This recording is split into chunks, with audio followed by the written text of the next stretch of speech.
All right. Welcome back. This is the Learning to Survive scenario. And we are on the final objective of destroying the pirate base.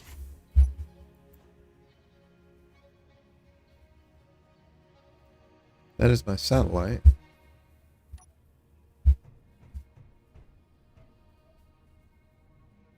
I don't remember it being way over there. I thought it was...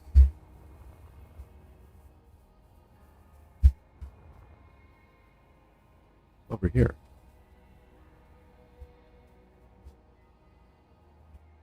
Where is it? There it is. Good thing I put a light on there. Oh, interesting. I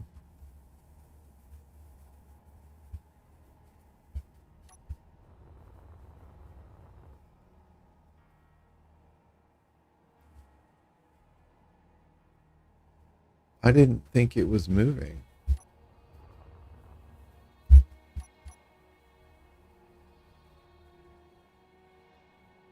According to this, it's not.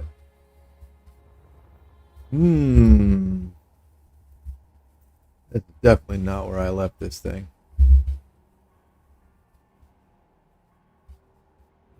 Interesting.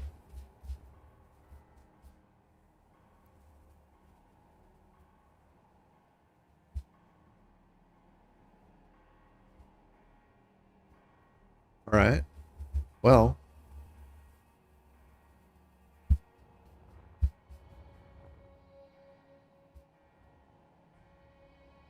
light sun tracker active. Okay, yeah, that makes sense. Fully depleted in 2 years. Good. 1 year, 3 years. Recharged in negative 21 hours.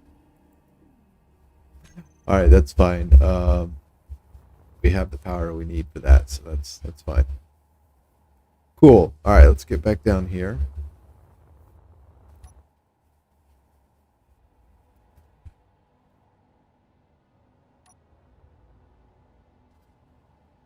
All right, so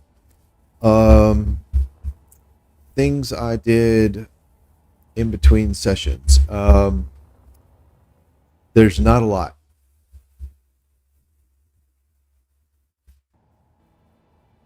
Yeah, there's not a whole lot. One thing I did was I added sensors to all the doors, so now they will close behind me automatically. Come in here, there. So that's now just like the spaceship has on its doors. So every airlock on the base. So that building. So 1, 2, 3, 4, 5, and 6 here.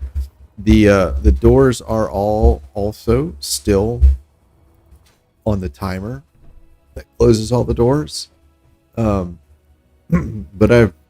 I've drastically reduced the duration, or increased the duration of that timer. So instead of every 3 seconds or whatever I had, it's now like every 31.11 seconds. And that includes not just the airlocks, but also like the interior doors that I have here, like from the office to the main area here. So, and the reason I used both the sensors and the timer, oh, it's flag. 0.88, 1.0, 92, 92. I use a timer because with just the sensor, it does work, but it always leaves one door open, and that seemed a little weird to me.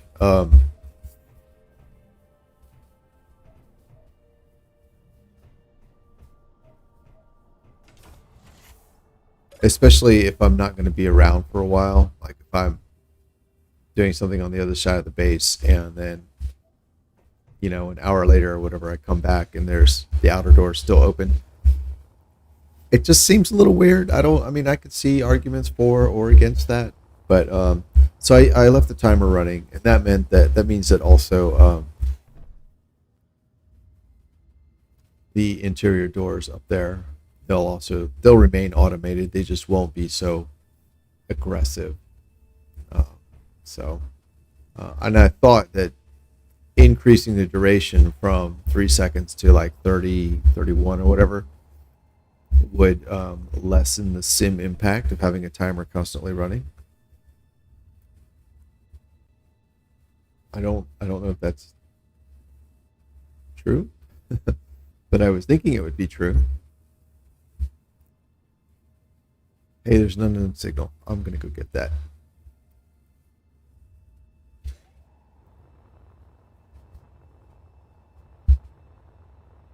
Goodness. The lag's pretty bad. I'm not sure why.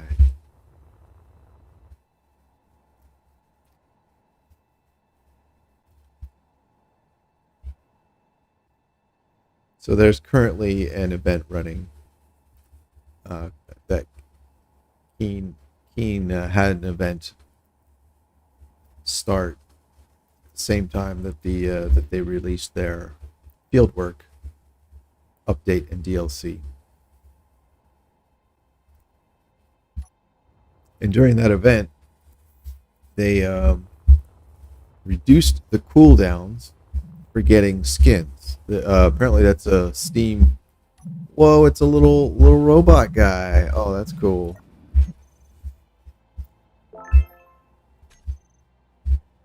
That's neat.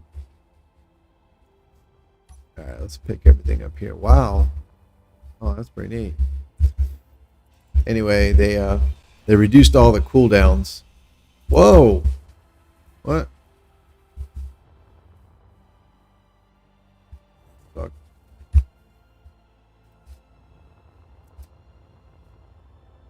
Anyway, they reduced all the cooldowns for getting skins from the unknown signals. So, and they also, I guess, made the drop rate for rare skins higher. Unfortunately, the higher drop rates for the rare skins are only on the strong unknown signals, and you can only get those if you are not just in a multiplayer game, but in a multiplayer game, and there is another person in the game as well, on the server as well. Which sucks for people who play predominantly single player. It is what it is. The drop rate is still increased, or the drop rate duration has still been reduced for all the drops. So at the very least, it means I'm getting I can get skins a little bit faster. I think there's like a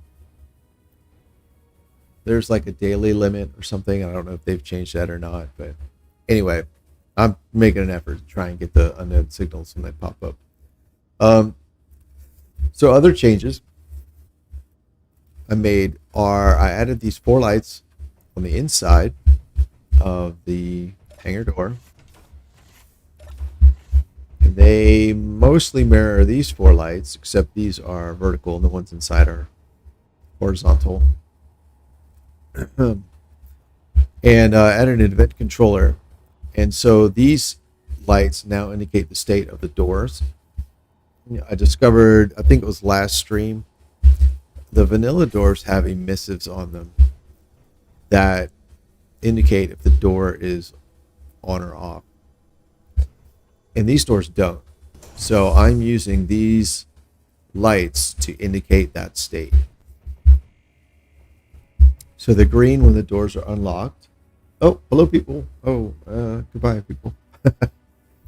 They are green when the doors are unlocked, and then if I pressurize, they turn red, which means the doors cannot be opened. So, yeah, it was fun. Nothing special. That's it as far as the base is concerned.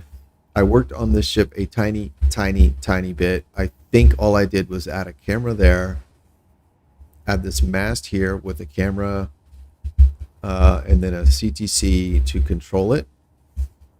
And then I think, I don't remember if I did this in the stream or if it was afterward, but I added 2 additional batteries on that center column there. So this thing now has 4 batteries total. That's it. I don't think I did anything else. Yeah. So, all right. I'm going to unlock this so I can make a blueprint. So I don't think I even did that. Oh. Oh my goodness. That's interesting.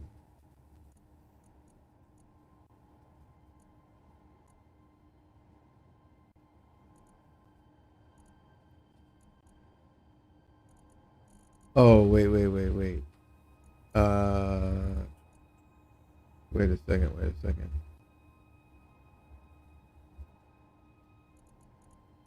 All right, where were we? UH Doug. This one. That's what I just did. And I believe it's actually UDH. Yep, there it is.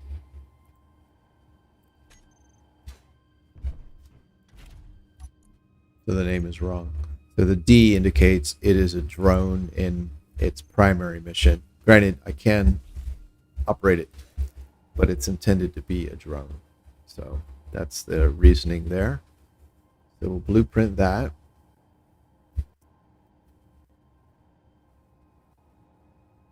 Oh my goodness. Here, Tug. Just going to rename this to Tug Drone. That does replace the one that already exists.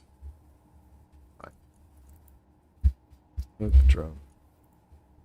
Cool. All right. So, oh shit. I didn't expect that. All right, taxi. I'm gonna try and why can I not move?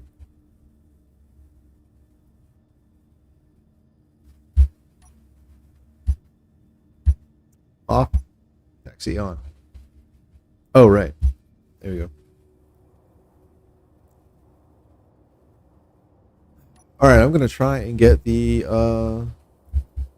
solar relay satellite deployed. Let's see how well that goes. Oh, right. And I just showed how that works. Oh, wrong button? Yeah, wrong button. Here we go. And it looks like the O2 tanks are full, so we'll just vent. There we go. All right.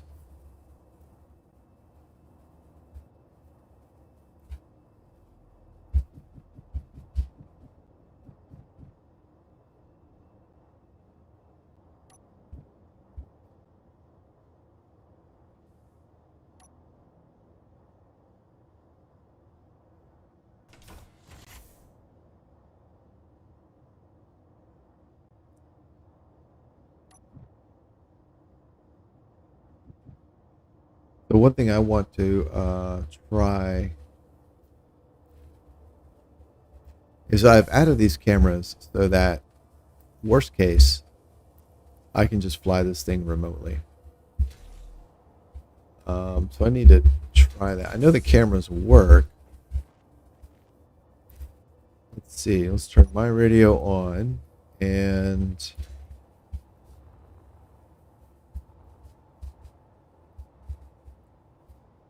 get your antenna on. 35 kilometers. All right. So here. Wait, didn't I just rename this thing? Oh my goodness. Bro.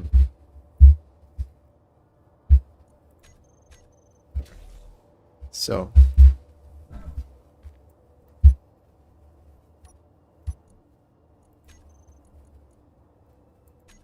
All right.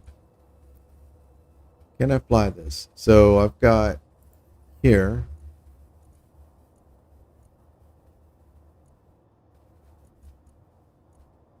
There it is.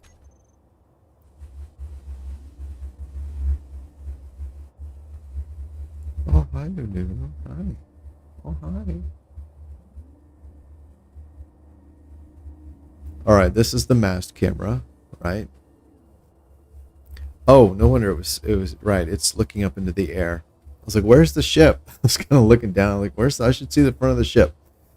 So I've set the AI on the CTC that controls this mast to automatically look at other like grids. So it is looking at the signal relay satellite, which is generally what I'm going to want it to do. Now, when I take over it, of course, I override that, just like a turret. It'll shoot at whatever you tell it to, but then if you override it, of course it's fully overridden. But when you can see there, it's looking up. It's looking right at it, which is I think that's pretty neat. And then this camera in the front is intended to be to manage either basic flight operations or manage the actual docking. So let's see if I can do that. Long damn button. Here we go. So, and part of the reason I'm doing this is because I'm not sure if I actually need a remote control block, or if these new AI blocks also manage that stuff.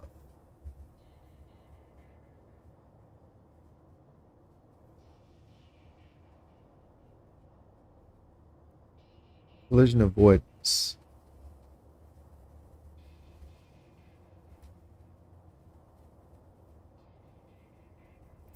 I think that's going to need to be off.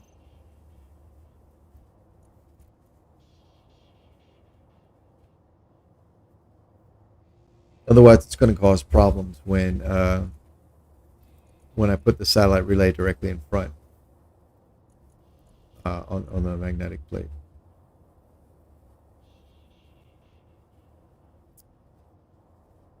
All right, I don't see a way. Okay, I don't see a way.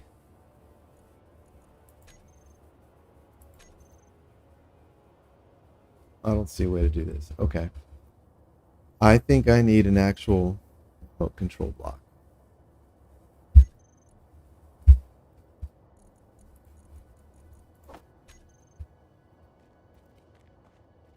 Also spent a fair amount of time working on my toolbars.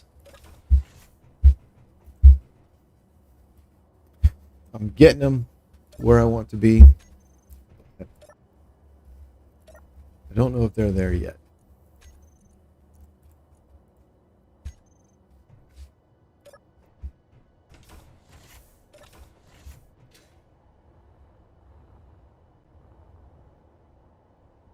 Okay, the remote control block.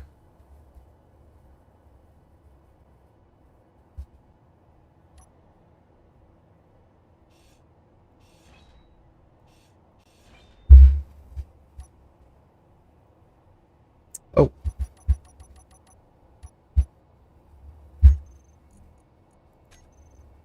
Speaking of.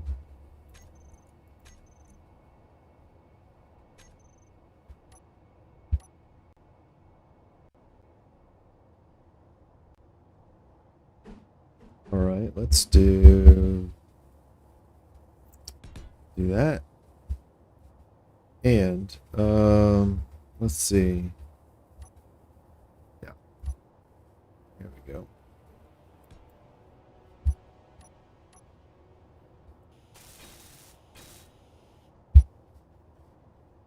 There we go. Let's get in here.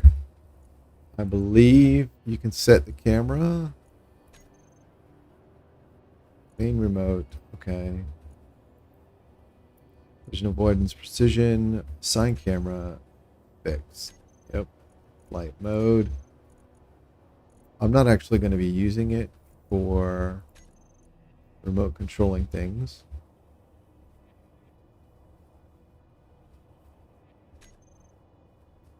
Okay. Now, we should be good. Damp into that. Here, drone, remote control.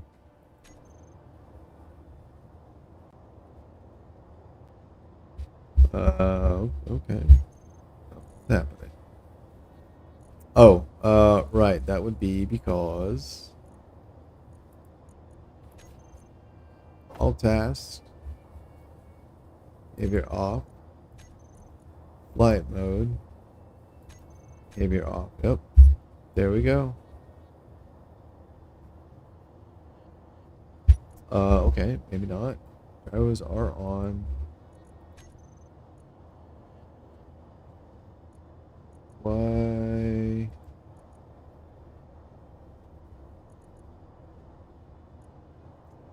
This is the first time I've tried to use a remote control block since the automatons update, which introduced all of these AI blocks. Oh, they're all off anyway.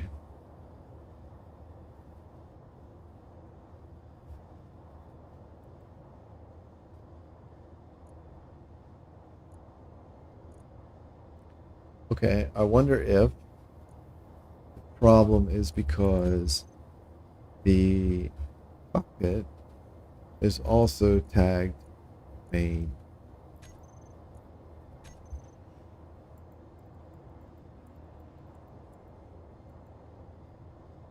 Nope.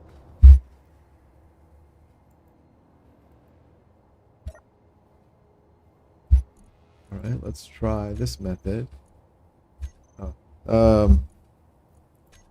What is the way? Here we go. This one. Oh, that's weird. All right. So if I go to here, and then to here.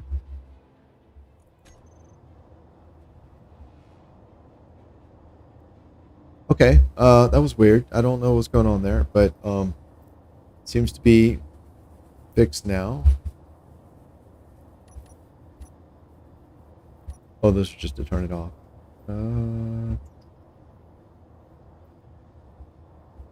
Let's see. If I turn on this guy, makes sense. And if I turn that one on, makes sense. Okay. All right. Get them both off. All right. So cool. So in a pinch, I can now remotely control this vehicle if I need to. So I think, you know what, to get some practice in,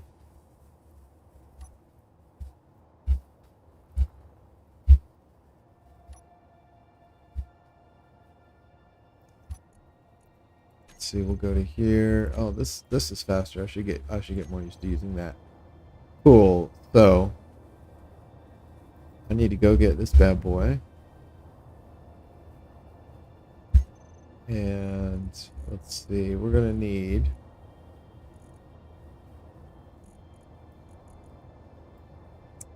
switch lock.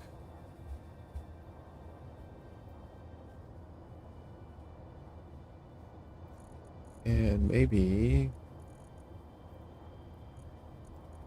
this one.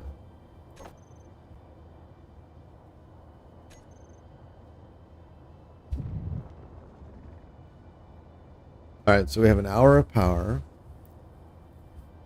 I added more batteries because the calculation I had made, which was a lot of estimating, I think was premised upon something. I think some number I had misunderstood, or I realized while I was doing something in a different session or whatever. But I realized that the craft actually only had about 20 minutes of power, not 2 hours like I thought. So I added a couple extra batteries. All right.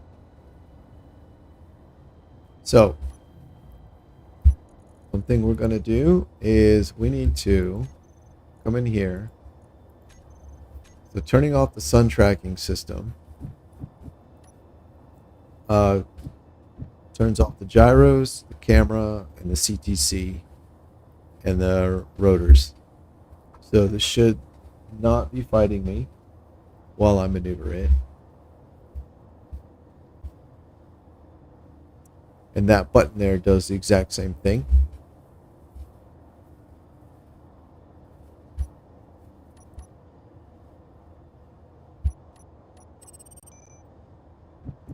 Unknown signal.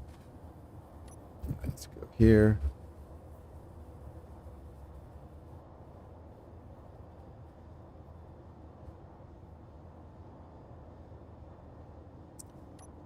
Should have added lights.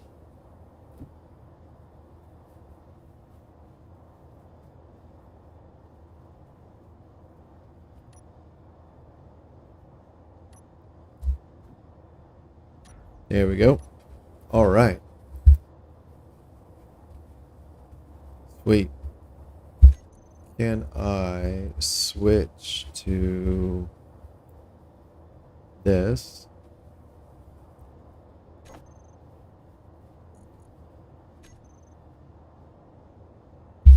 I can. Okay, so yeah, so this is what I wanted, a little bit more of a, almost like a third person view.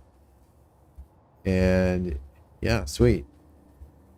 So if you're controlling something from a control, like a remote control or a cockpit that has the main control tick box checked, which I've done for both the cockpit and the remote control, then when you're in a turret, you can actually still control the vehicle by holding down Alt. So here I'm going to move the vehicle and then move the turret. So that's super handy. Let's get, actually I should be, I'm dampened to this thing, right? I think so. I don't see me though. Oh, there we are. Hey. All right, cool. That's the destination right there. All right, so let's go ahead and get pointed at that.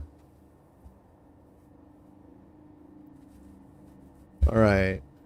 And Mr. Astronaut, you, my friend, are pretty much right in the way. All right, cool. So what I'm going to do is, there we go. All right, so I mean, this is the moment of truth. I'm going to push the button and hopefully it works.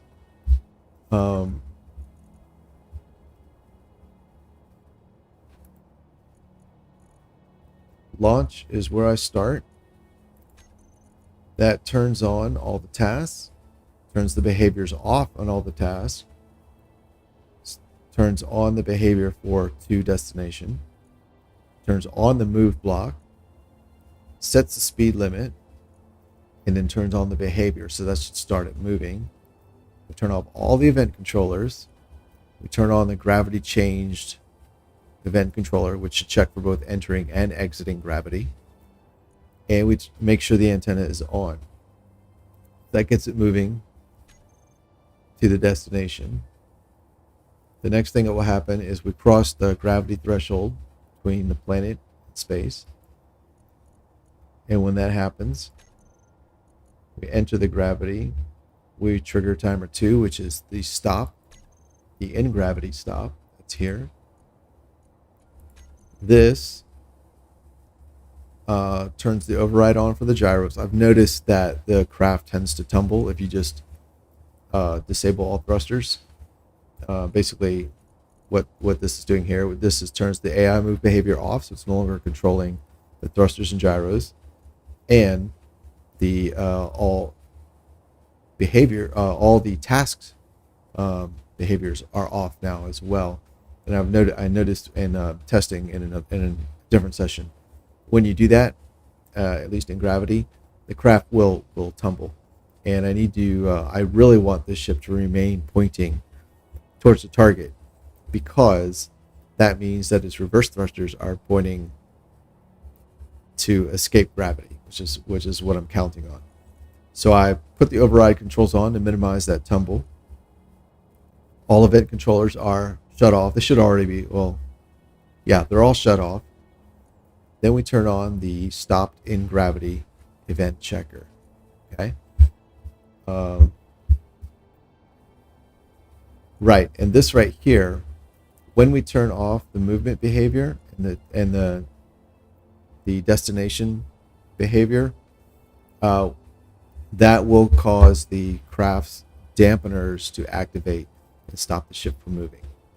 Okay, and then we turn off all the event controllers. We turn on the one that checks for the ship's velocity and gravity, and that's here. So when the grid speed becomes less than 0.1, it doesn't need to go to 0.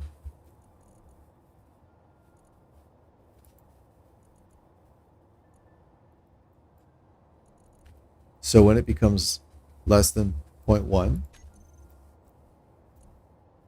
we fire the exit timer gravity, the timer to exit gravity. All right, that's this. This then sets the reverse thruster on 30% override power, turns off all the event controllers again, turns on the event controller to check for gravity change. And this time what we care about, since we're in gravity, we care about when we exit the gravity. And we turn we ensure that the flight move behavior is off. It should already be, but we make sure it's off. Okay, so the event controller is gravity changed. That's this one again, but this time we're already in gravity, so we're looking for going from greater than 0 to not 0, or to 0. So equal or greater than 0.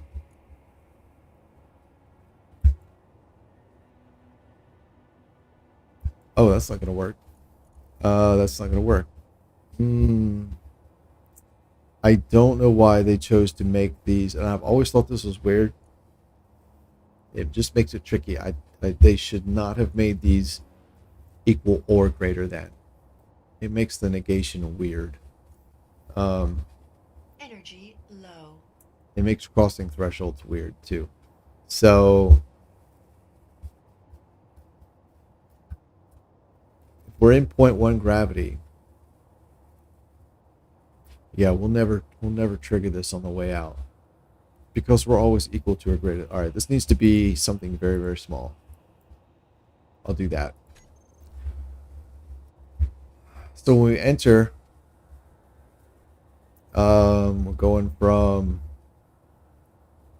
0, enter the gravity. As soon as we pass 0.1, then we trigger the true. That should still work. And then when we're leaving, yeah, this is why I originally had 2 event controllers. But it's still problematic, because they both would be, it's either greater than or equal to 0, or less than or equal to 0, which means 0 will trigger both, which is not what you want. Which it's so weird. I've yet to have a use case for the event controllers where the fact that it's equal to or has been beneficial. It's always just been, I want it once it's past a threshold. I don't want it when it's at a threshold. Like, if I want to include that threshold, yeah, I don't know. I guess, yeah, I don't know. I've used the event controllers a lot. I'm not an expert, but I I do think this was a strange choice. It's yet to make anything. It's always like whenever I've tried to use it, it's always made things more tricky because of the whole equal to or greater than or the equal to or less than. It's just because these are they're not usually discrete values you're checking. So looking like testing whether you are exactly equal to a value is usually pretty pointless. Like volume, mass, velocity, these are continuous values. They're not discrete. So there's and even when you're programming, like you never want to compare a discrete value is like an integer, but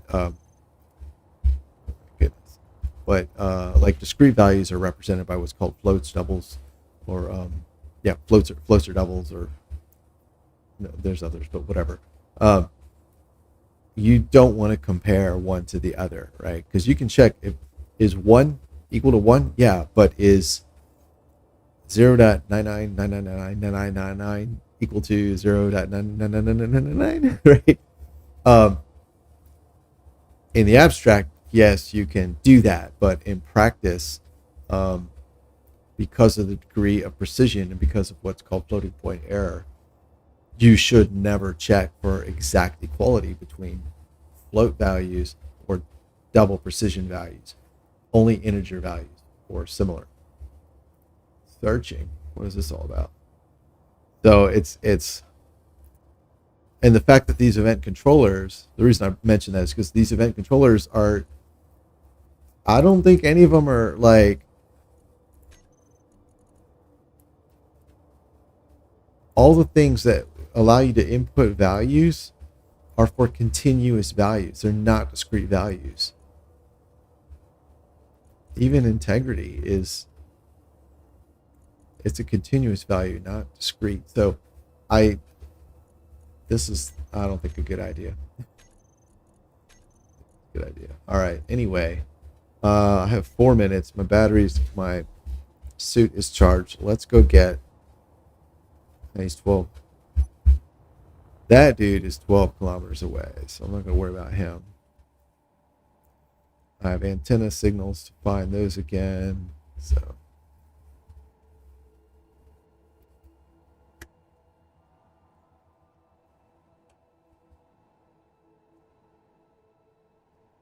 All right, so we're at the step where the event controller needs to check that we've exited gravity. So I'll pick up my review of the program there. And I forgot, I added an LCD in the construction building outlining this, but it was just, it's just an LCD. It's just like for taking notes. All right. Yay. Okay. And there we go. Maybe now it won't disintegrate.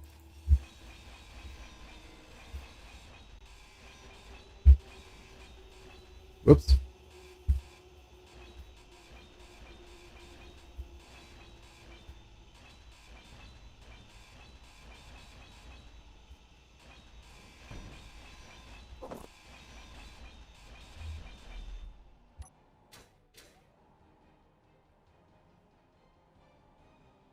Okay.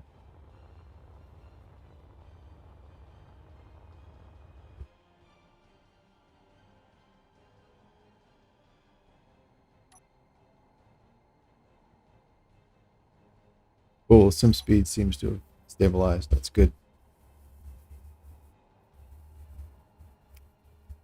Anyway, yeah. I know people like there are people who build like mechs and robots. Use event controllers really heavily. So maybe, I don't know, maybe it's good for them. I genuinely don't know. I can't really see how it would be, since even things like rotor position, hinge position, like rotor angle and hinge angle and piston extension, these aren't discrete values, they're all continuous. So I still don't see why you'd want that. All right, anyway, let's continue the review. So now we've turned this on. We're checking when gravity is not equal to or greater than 0. So when that happens, this will fire. That means we are out of gravity.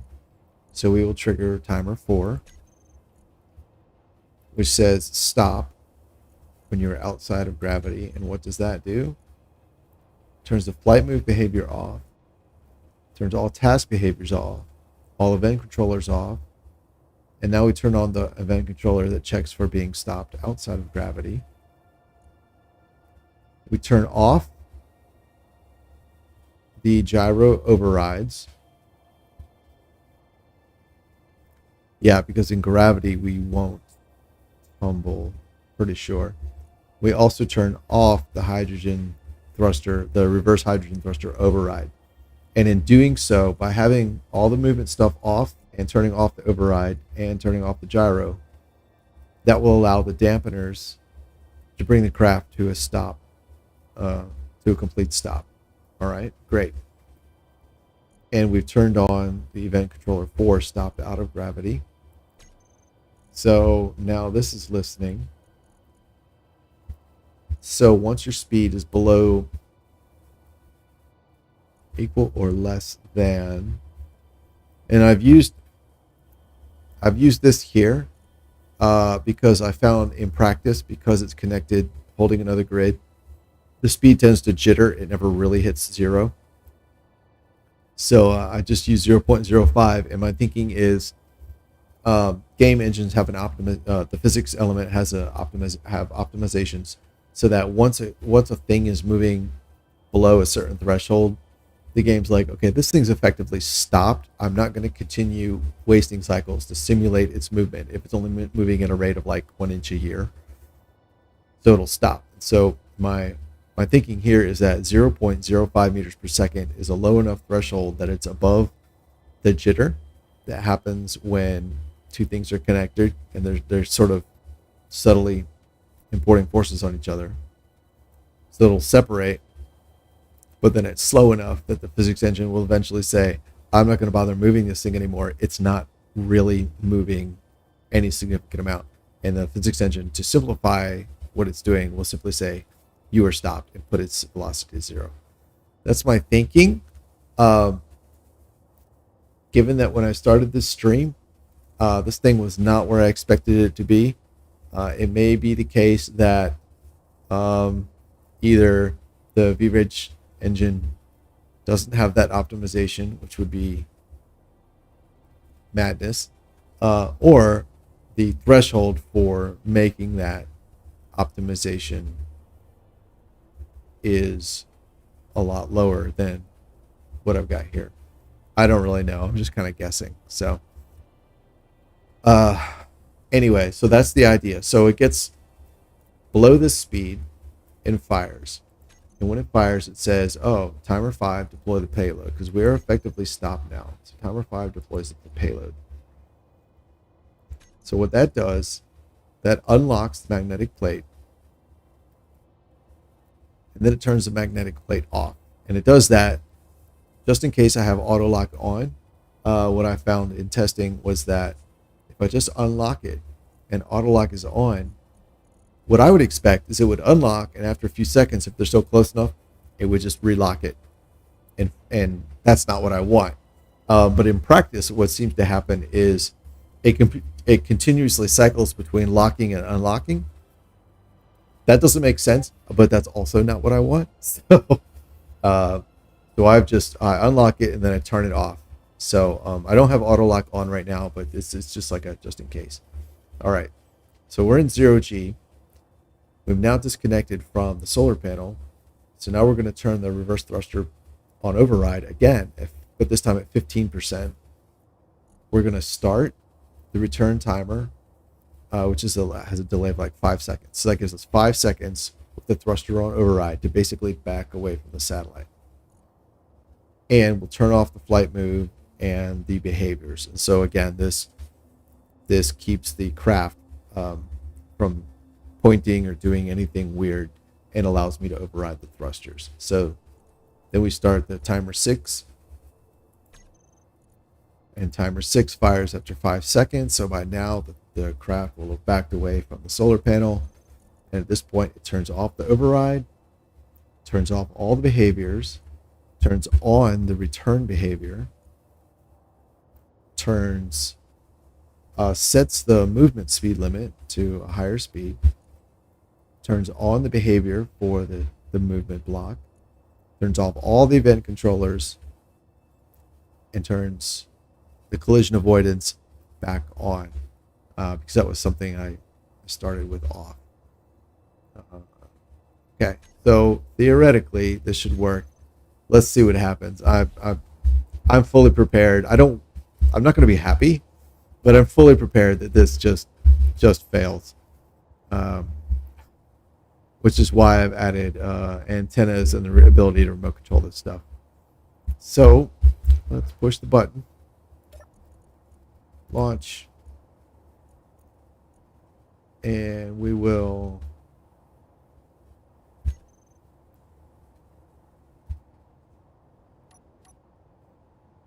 dampeners on, launch, start.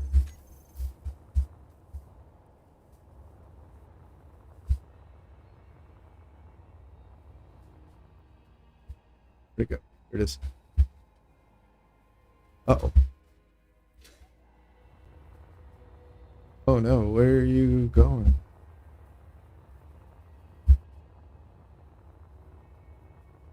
What in the world?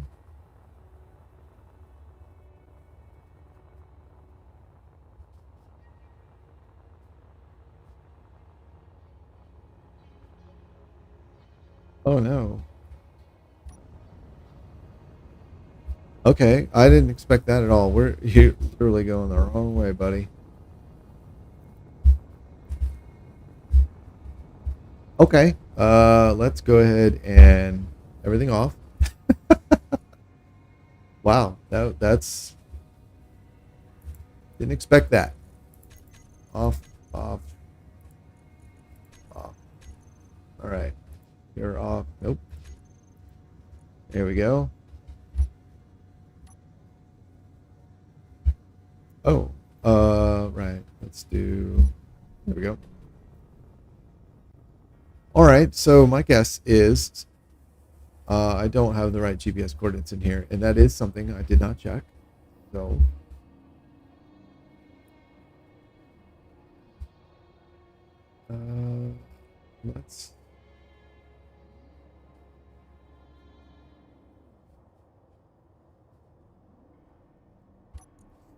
let's check that. So to destination.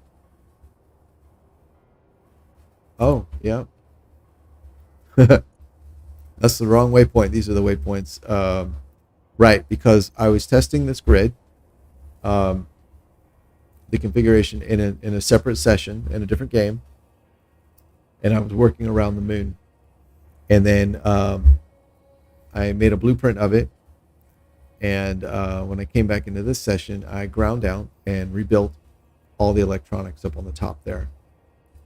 So yeah, so it has the wrong GPS in it. Whoops. So you are not that. You are this. And then the return position, it's not that. It is that. There we go. All right. So let's oh, wrong button. All right, I'm gonna leave it on taxi power. Oh no, we have plenty of fuel. It's the power we don't have. Actually, that's okay. Yeah, I'm still gonna leave it on taxi power. All right, and we're gonna try this again.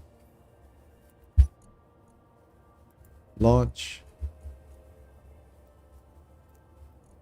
Start. 3, 2, 1, go. All right, and we're dampened to it. Oh, jump off once we pass our asteroid here. And there we go, right at the speed we want. And now it's doing the really stupid thing where it toggles all the thrusters on and off.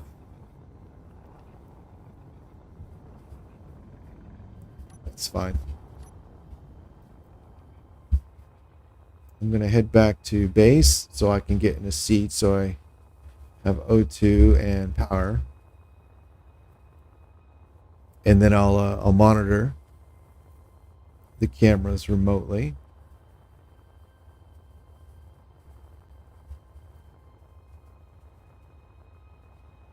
What am I doing?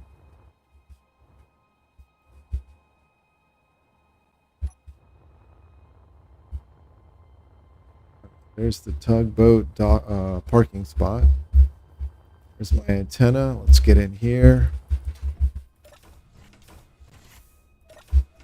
Get in here. We are working, so we're going to go right here. Boom. And go to here. And we will control the camera. So from here, I can see how far away we are. And I guess, so it's showing me on the left the speed of the grid that I'm in. So hopefully on the right, it will also show me the gravity as this thing enters.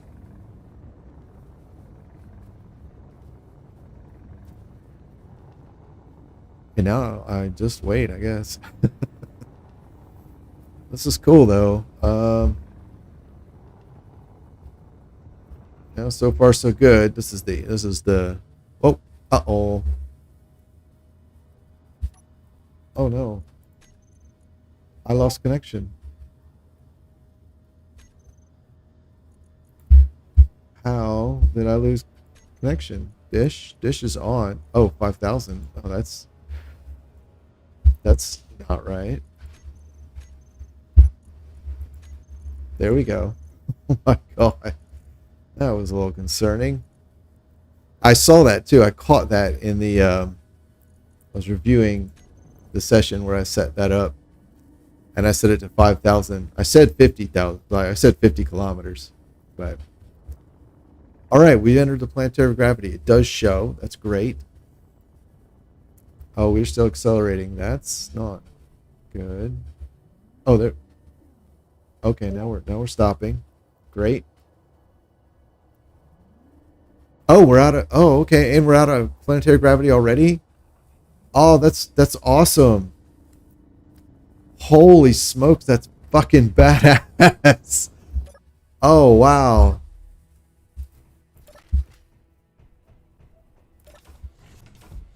Let's put the helmet back on. Holy cow. That was fast. I blinked and missed it. All right, okay, so it's actually the relay satellite's actually down there. That kind of sucks, but here comes the tug is coming back now. It does have collision avoidance turned on, and the we'll see what happens because it's going right to there. Oh god. And I suppose honestly at this point I could take it over.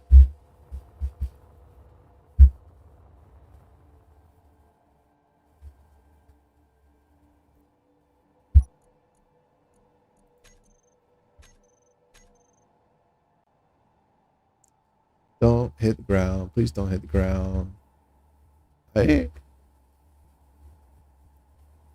Wow. Okay. I've got to say, this has probably been. Where are you going, buddy? This is probably the best experience I've had with these AI blocks ever.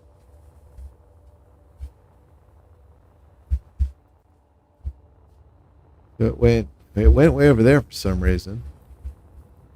And now it's up here.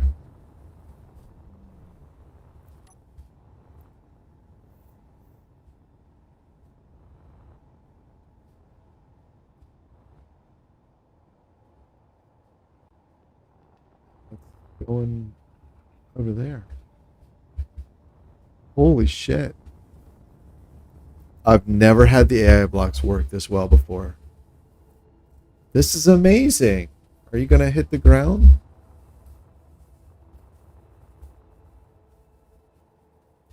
Holy shit. It fucking worked. I am stunned. That's badass. Wow. Part of the reason I'm stunned is because it did not work consistently when I was testing. It worked once. It did not work ever again. So, and that's with everything set up. The only thing I changed, I did change the gravity threshold value. But other than that, it was just the two GPS points for destination and return. But when I was testing that gravity threshold, the only reason it was at the value it was at is because it was at the value it is now, and it didn't work. So I changed it. Why can I not? Let's turn on here. Oh, we must have some behaviors on still. You're still on. Okay. Turn you off. You're still on. Turn you on. I cannot believe that. That was something special. That was cool.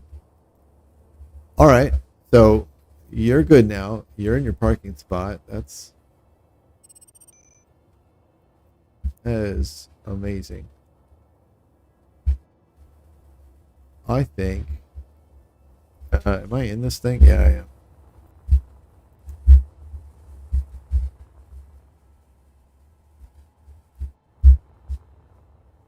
Where is my antenna?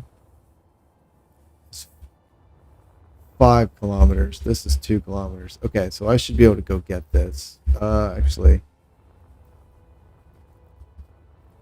let's take this guy, and I don't want to sit here and leave him running. Don't have a place to put him, so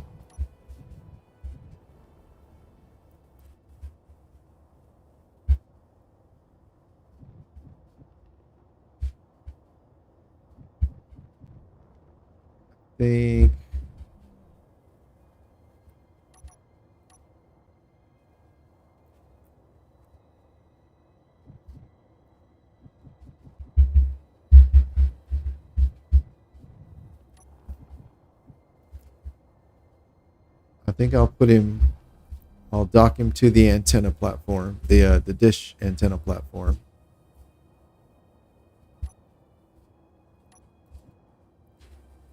Let's see. We'll turn this magnetic plate. Turn him back on. And auto lock is now on, so we'll just give it a little bump. There we go. And everything is off. Recharge. And that's that. So it's not topped off, but what was it, 88% fuel? That's fine. Power wise, it's got 4 batteries at 21. Damn. That's less than 50% power. All right, this is not a good idea, I think, to leave like this long term, but I think for now it's fine. So let me go get this guy. Should be fine.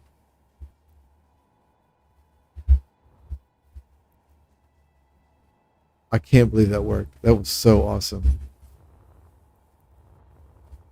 Seeing it back away from the satellite like that. That was so cool.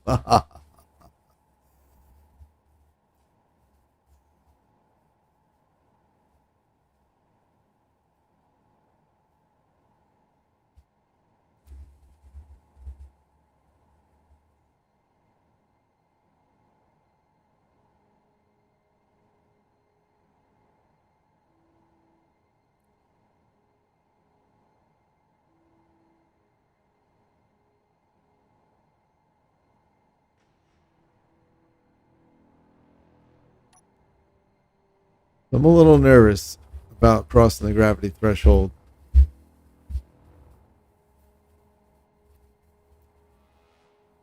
That says 4 kilometers, but it's 4 kilometers almost laterally. Just don't know about that. I don't want to risk it.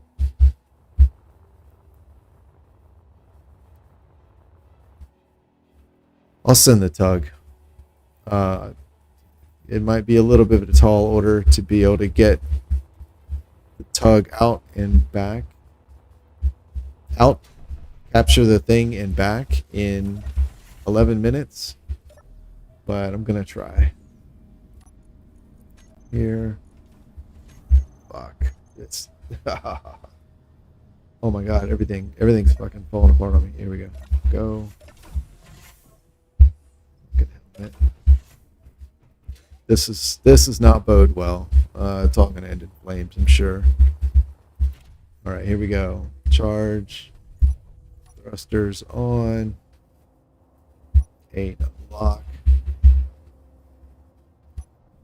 Back down. And we get that lag coming back again. I'm not sure what's up with that. That's gonna help a lot. Here. Helmet open. Nope. All right, and let's grab. I turned this fucking antenna off. God damn it.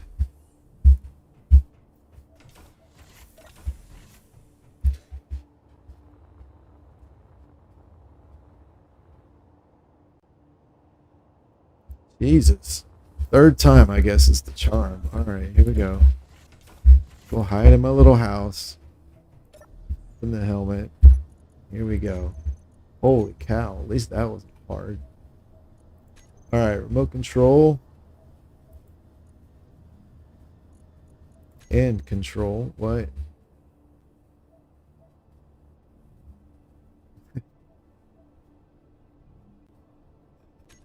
Okay.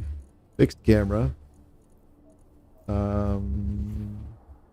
Q. 3. Okay. No idea why that's a problem. Remote control. Yeah, I don't know why that was a problem. All right.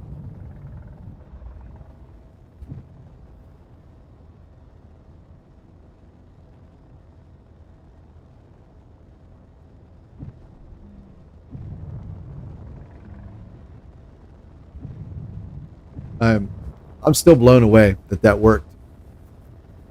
Not even just basic, like not qualified at all. It worked flawlessly. I'm amazed. I've never had that degree of success with the AI blocks. It's always like, well, I mean, it kind of works is usually how well they work for me. And I usually do very simple things like go to this waypoint, go to that waypoint, and dock. Like, that's the level of stuff I usually do, and that does not usually work very well. And even when it does, like, it's like, okay, you managed it. You didn't do it very well, but you got there eventually. You figured it out. Now do it again. And the second time, the subsequent times, it's just complete and utter garbage. So I am really stunned that worked that well. That was amazing. All right, we have 7 minutes to get this bad boy back. I see we're not in gravity. That's good. I wasn't sure because that is basically 3 kilometers, 4 kilometers sideways. And the design of the deployment system was to put it right real close to that edge. So of the edge of the gravity well. So I wasn't sure about that. All right, and here we go. Now, if this thing has thrusters that start firing, that's gonna suck. So auto lock, I believe, is on. Magnetic plate. Auto lock is on. Sweet. All right, now we want to head back, which is up here.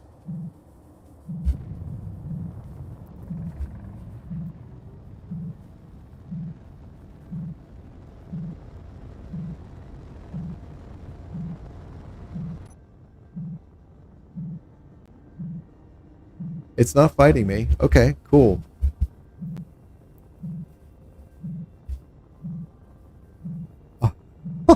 That's so cool. This tug's actually working pretty well. Having this camera on a mast is awesome because I wanted to be able to see what the payload was. Oh, okay. Oh shit. Remote control. What? Uh-oh. You. Oh shit. Wrong one. Remote. Wait, what the fuck?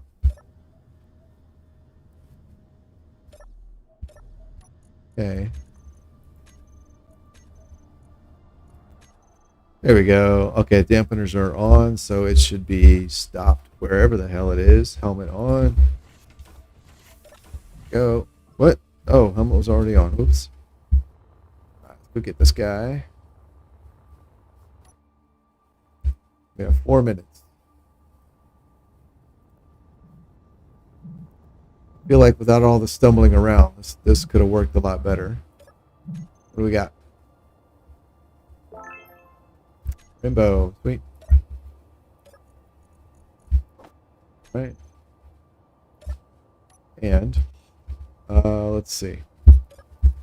Can I claim this?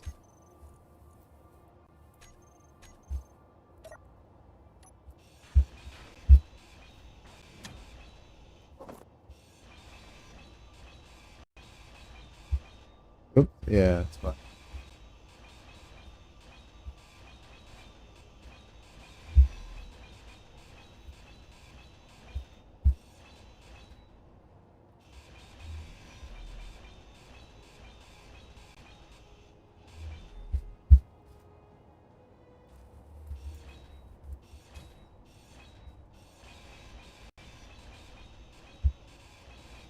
Cool. And it didn't even blow up in my face. How about that? Let's get back down. I think what I'll do, since I've now used it twice, and I know the power is below 50%, I'll go ahead and park it back in the hangar so I can let it recharge. I'll offload my equipment. And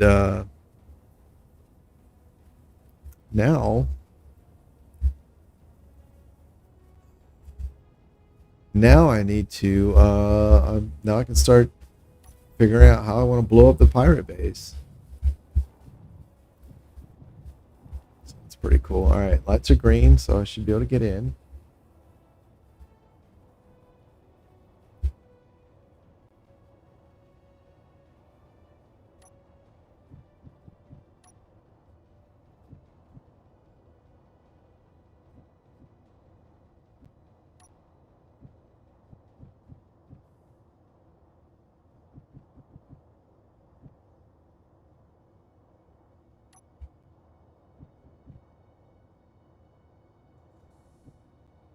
So I'm going to blueprint this again. in order to preserve the change I made to the event controller that checks for exiting the gravity threshold, because I think I changed the value on that. Here, the name should be correct now. It is. Here. Cool. All right, so that success has now been saved. Sweet. Taxi and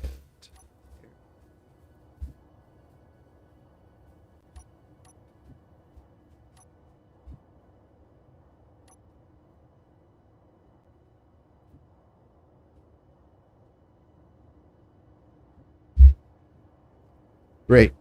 All right. Thrusters off, battery on recharge, tanks on stockpile, and connect. Great. 7 auto lock. We'll turn that off. Charge 33%. Yeah, it sucks. Okay. So that being said, let's deliver all this junk.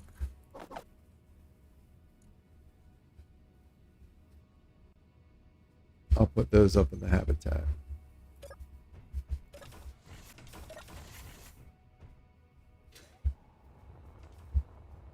And I got to admit, I didn't think the deployment of that satellite was going to work that well, much less on the first time. So I kind of figured the majority of the stream would be messing around with that thing. So wow, that's awesome. So what I think I need to do then is, I need to make a decision. Do I want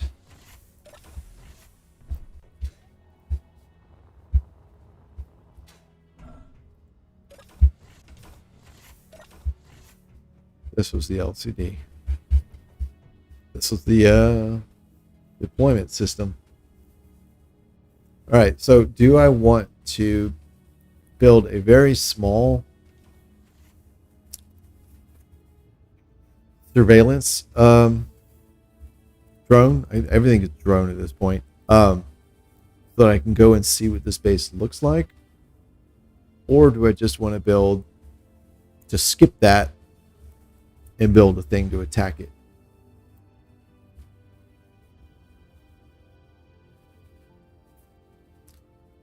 Ordinarily, I would say, well, you should probably see what you're going to attack before you attack it.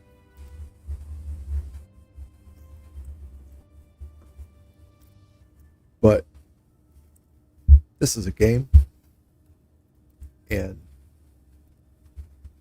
I'm not sure how much of a difference that would make with anything I do. I know it's going to be armed. Given this is an old scenario, so if this were pre-warfare update, the only guns in the game were the Gatling turrets and like fixed small grid stuff. The only large grid weapons were the Gatling turret and the rocket turret. So pre-warfare, if I was doing this, I would assume it's got Gatling guns and rocket turrets, both of which have a range of 800 meters. We've had that update, but this is an old scenario, and I doubt it's been updated. So I'm going to assume that it still has the same weapons.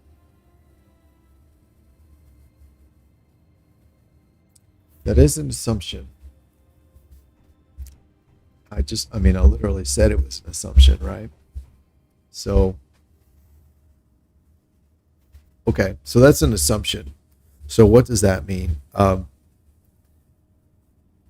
If I build some sort of attack platform or whatever, assuming that the pirate base only has Gatling turrets, and rocket turrets. These have a range of 800 meters. If I build a weapon platform that's designed to stay or attack the base from further than 800 meters, then all is well, right? But what if I'm wrong? What if it's been updated? Or what if the scenario is, what if it's been updated? What if it has artillery cannon and assault cannon?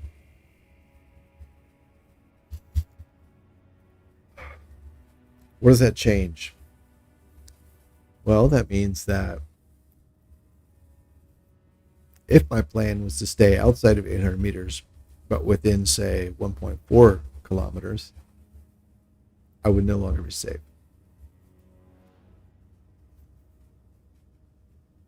So, if I stay outside of 1.4 kilometers, I'll be safe no matter what. I am confident this base does not have large grid railguns on it. Pretty confident also does not have small grid railguns on it in rotor turrets.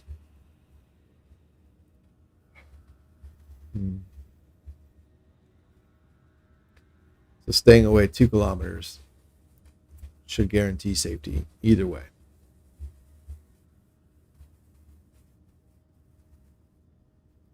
So I'm wondering about building a bomb dropper, right? Something that drops warheads on this thing.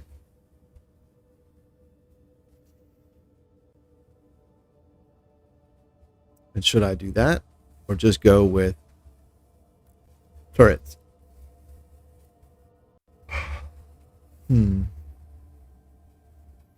I really like the idea of dropping a cluster of decoys, like a cloud of decoys with some warheads in the middle.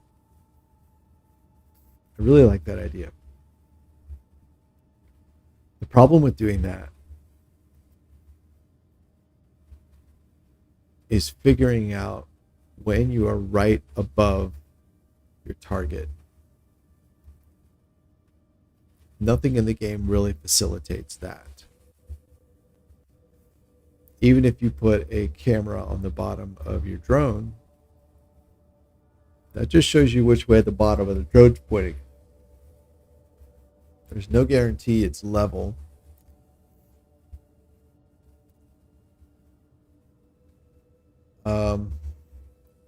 The drone does have an artificial horizon. You can't see both at the same time, though, so that's a little frustrating. So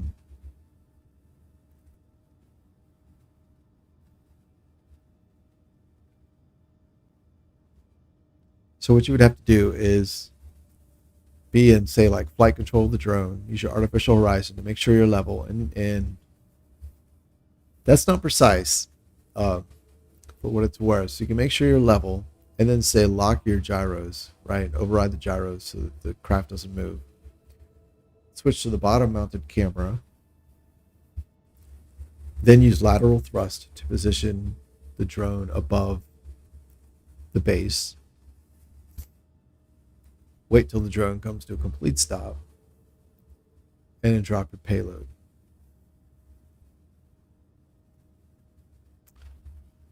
All right.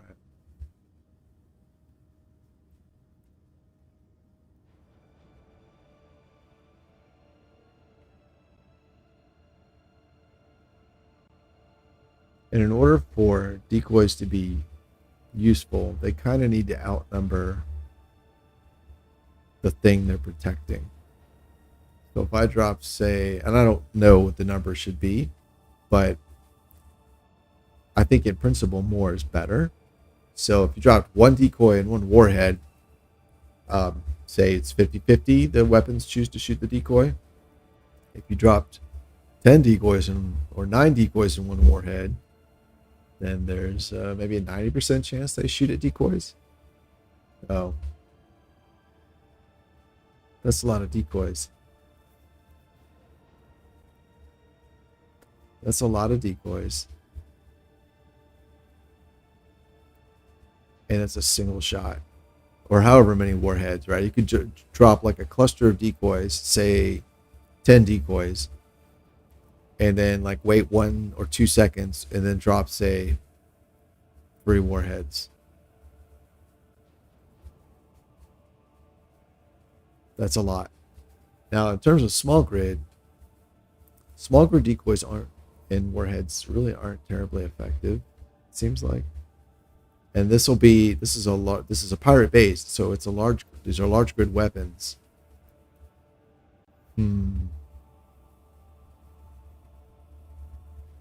I think honestly, the probably the most practical route to go is build some sort of remote, I don't want to call it a fighter, but a remote platform that simply has assault turrets on the bottom, and then fly over the base at a range of like 1 kilometer. That'll be in range for the assault turrets. It'll be out of range for the base's Gatling guns and missile turrets. If the base has artillery guns, they'll never lock onto a small grid. They're too damn slow. If the base has assault guns, they will be a threat, but at a kilometer range, it should be able to avoid most of their gunfire, possibly all the gunfire, if I simply don't fly in a straight line. So that might be it. That might be the best route to go. The best approach to take. At the very least, I think that's the first approach I will take. So that's what I'm going to do. How are you doing? You ready to get moved out the way? Charges at 90%. You are topped off. All right. Disconnect. Taxi power. Thrusters are good. What?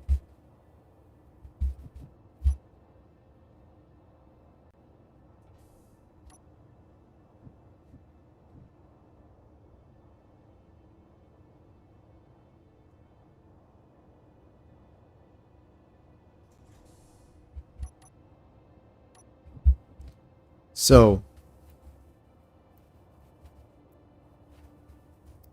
there are no small grid assault turrets. So we'll have to go with rotor turret.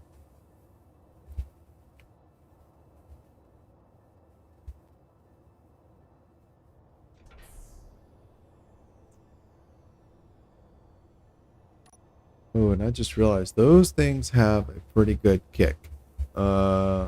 Okay. Let's suppose we can just set this on the roof.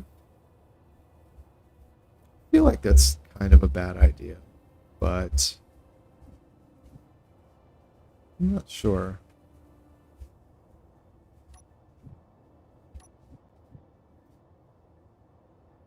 Let's see. The roof actually seems like it might be a good place for a third landing pad, to be honest. All right, there we go.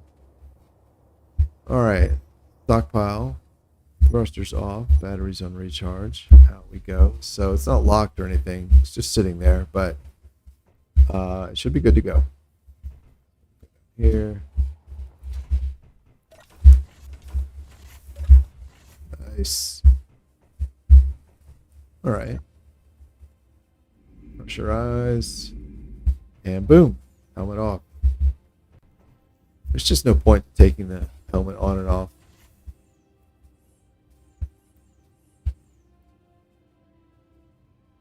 And if there's no point to taking your helmet on and off, and you can't take your suit on and off, there's not really any point to pressurizing anything. That is something I've seen discussed in several areas, several cases. I feel like it would be enough to see, I don't know if these have it. Yeah, see like this gunk on the windows. I know a lot of people hate that, and so they use a mod to get rid of it, called like clear windows or whatever. If your helmet had gunk like that, like even just around the edges of your screen, because to be honest, I don't use mods like that because I mean this just doesn't bother me. I don't see what the big deal is, but it is, apparently it bothers people enough that there are multiple mods to remove it, and it's a standard like build vision, on a lot of servers and for a lot of people. So for whatever reason, it's enough of an annoyance that, yeah, for a lot of people. So if you just put that around, like the vignette effect, which I currently have turned off because it's just needless rendering on a computer that already gets hot. But if you had that gunk around the edges and it went away when you opened your helmet, like that, I think that would be enough. People would be like, yeah, I want to do whatever I can to get this helmet open, so I don't have that crap on my screen. Anyway. Okay, so I'm gonna need ammo.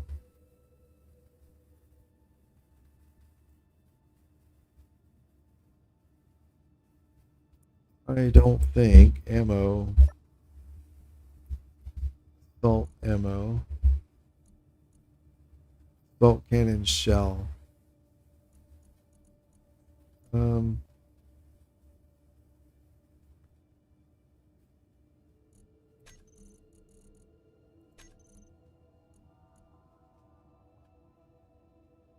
Oh, that's interesting. Huh. Didn't this used to tell you? No, it doesn't. I thought this used to tell you if the items would fit through small conveyors. Why are you making so much ammo?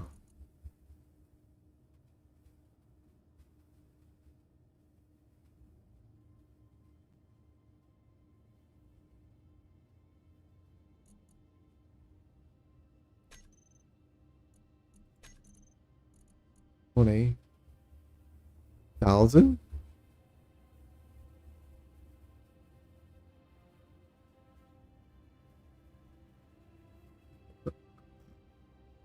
What?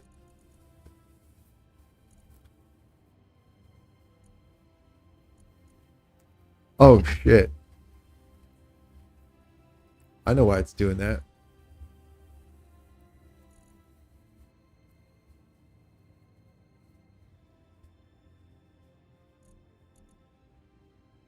I think special habitat.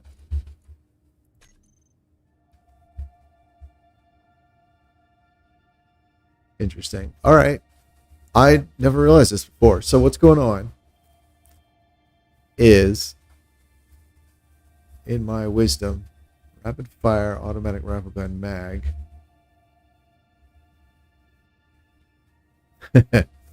Okay, so in my wisdom, I've told Izzy's to ignore the contents of all special containers. And then I told this particular special container to always grab all of these items. And I've also told Izzy's via the autocrafting LCD, yeah, here, always maintain, for example, 20 magazines of this ammo. So you have a thing that's trying to build a quota, maintain a quota of 20 that are automatically getting put into this special container that collects everything, and special container contents are being ignored by the thing that checks the quota. So it makes the ammo, puts them in a cargo somewhere. They get moved into the special container. And then Izzy says, oh, I don't have the ammo anymore. All right. So we're going to need to not use the all. We'll do... And I can see the problem happening with all of these things. So we'll just set it to 1 for all of them. Binos, hand drill 4, paint gun, welder 4, angle grinder 4, hydrogen bottle 1, oxygen bottle 1, space credits. Space credits all is fine. The assembler can't make those anyway. Plushy, I don't think we can make those, so that's fine too. So let's do that. Oh my goodness. 20 fucking thousand. So now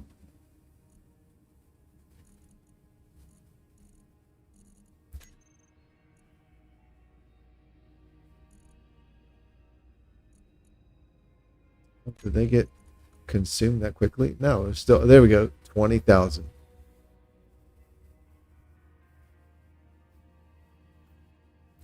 So now, okay. Good. So now via the auto crafting,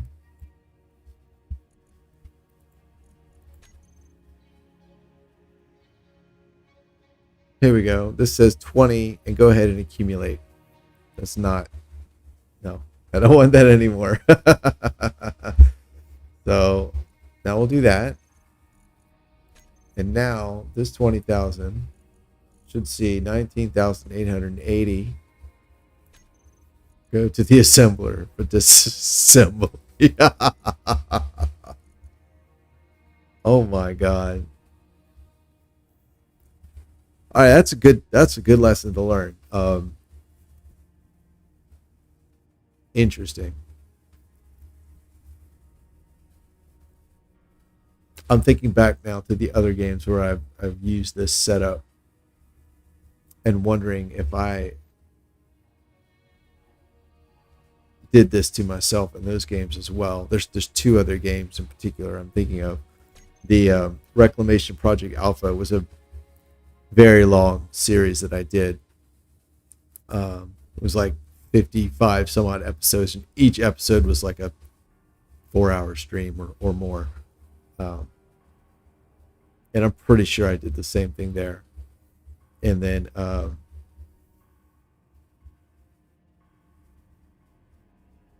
did Science Project Beta. I'm not sure I was ever set up with much production capacity in that.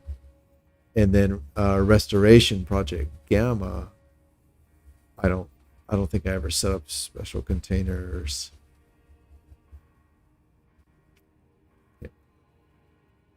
Anyway, that's funny. I know I definitely did in the first one in Alpha, because it was a base. It was like this. It was on Triton, but there were gun emplacements all over, and every single gun emplacement had a magazine below it with a special designator. So, okay, so that all started because I wanted to know, can I get assault shells through a small conveyor? I still don't know. So what I can do is this.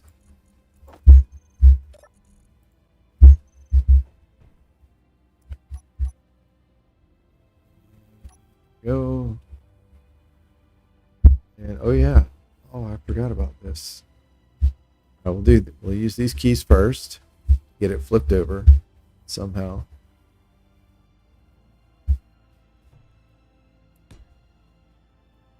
All right, here, and there you go. Let's lock this bad boy, and now I should be able to see if I can get assault. ASSAUL.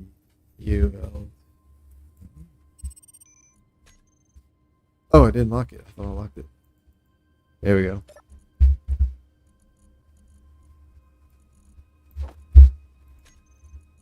Oh, okay. So I can. rockets won't go. That's what it is. That's what I had in my mind. Rockets won't go. Okay. Well, that works out great. Okay, so then what I need... There's another unknown signal. All right, gotta go get it. Put the helmet on.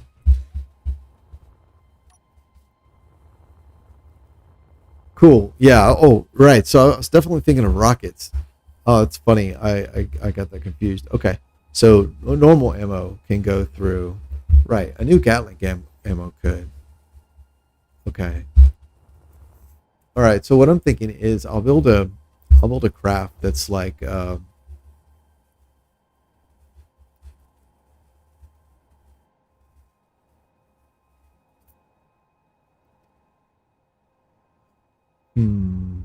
what will it be like? I was gonna say like a flying wing.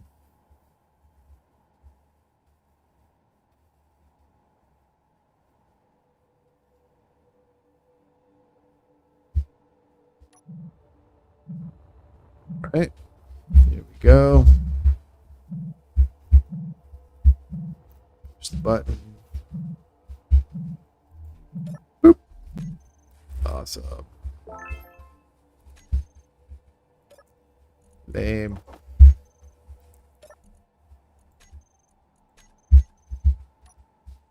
All right.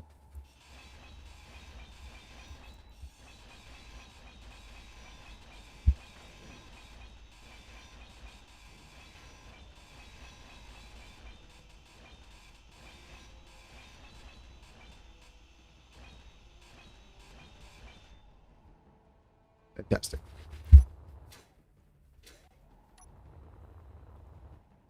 I was going to say a flying wing, but the only reason I was going to say that is because I was thinking I need a large flat surface to put turrets on. Now these turrets are going to be mostly at kind of like a maximum elevation orientation. So I think I don't need to worry as much. Oh, there we are.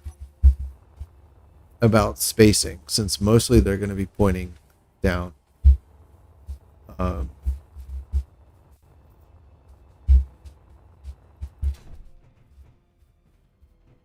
like to go in here. There we go. Okay. So if that's the case,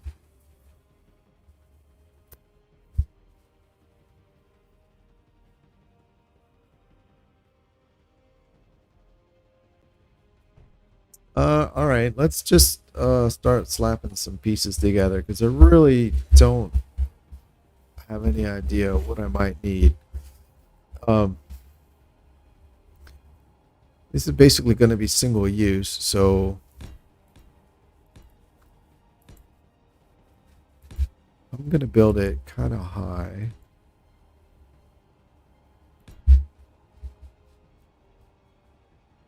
So I have room to build the turrets on the bottom. So here, go here. And then I think this will let me put...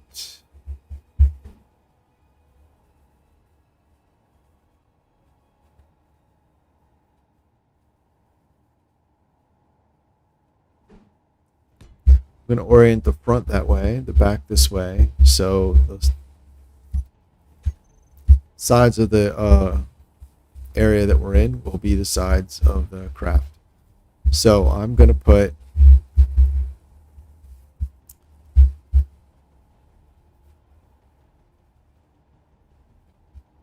I was just thinking I would put 2 turrets on the bottom with like 2 guns each, but honestly, why not put 1 turret with 4 guns? Yeah, let's do that. None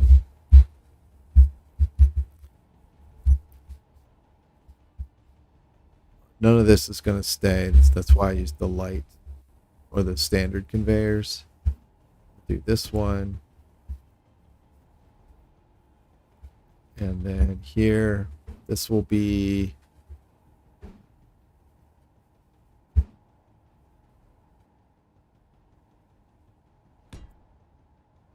think like that. And then the turret will be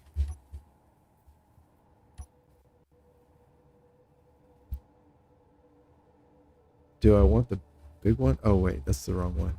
I need a rotor. Do I want the big one? I'm not sure, honestly.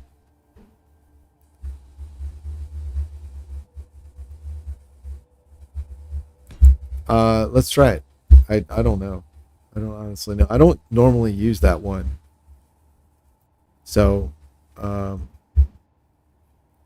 don't have any kind of like go-to designs for it. All right, we'll add. That's not what I wanted.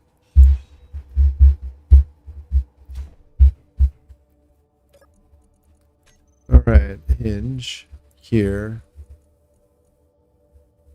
Oh, there's no button to add a small head. That's a little surprising.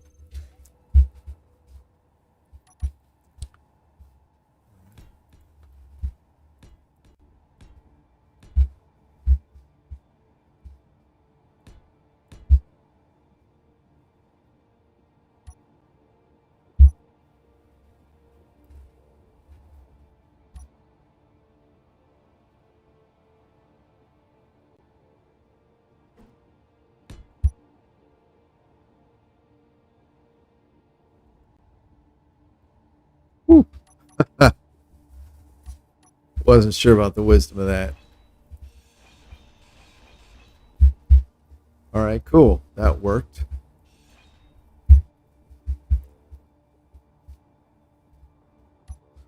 Let's weld this stuff up.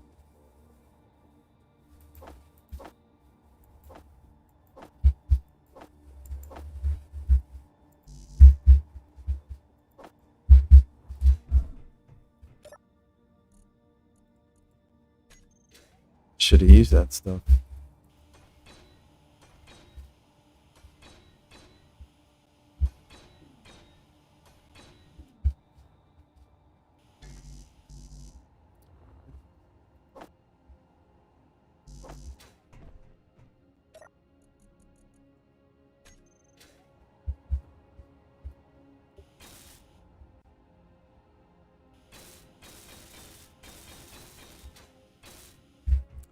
All right, cool.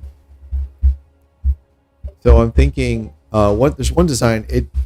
I don't often plan on this, but it always seems to sort of organically come out, and this design is not much of an exception, really. So what I was thinking is kind of we have this sort of low front with the turret on the bottom, and in the back it comes up, and that'll be the thrust.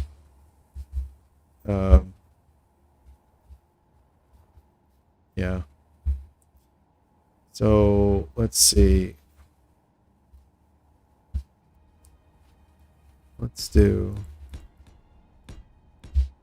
here.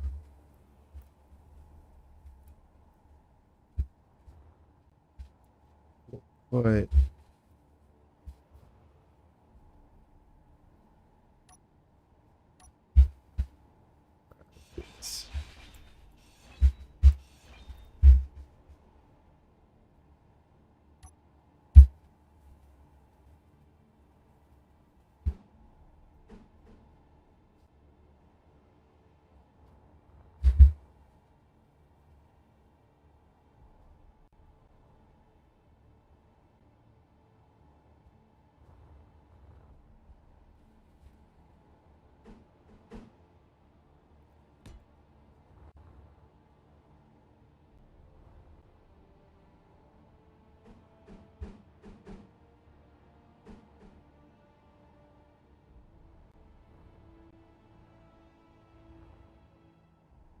Oh, right. One thing I was thinking. So I was thinking I would put Gatling guns on the side, Gatling turrets on the sides, because it occurred to me that this base might launch drones when I approach.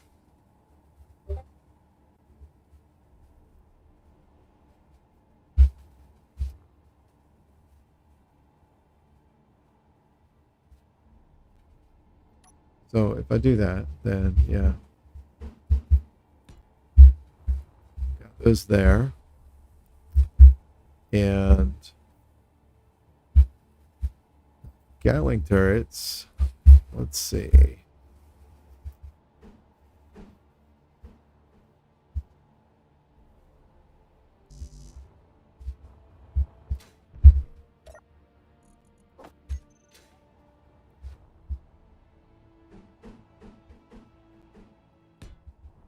Put these here.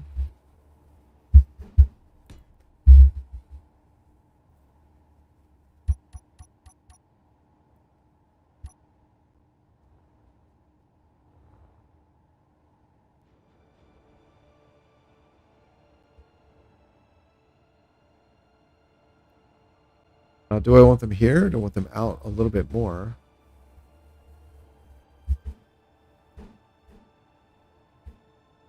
There we go.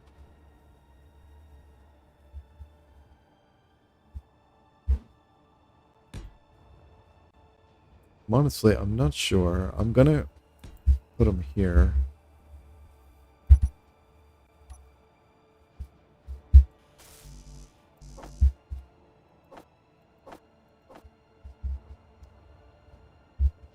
And get these guys.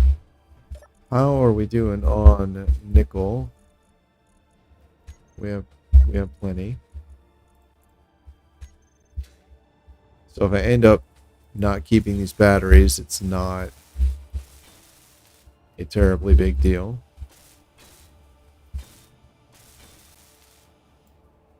Okay. Batteries. Recharge. All right. So got that.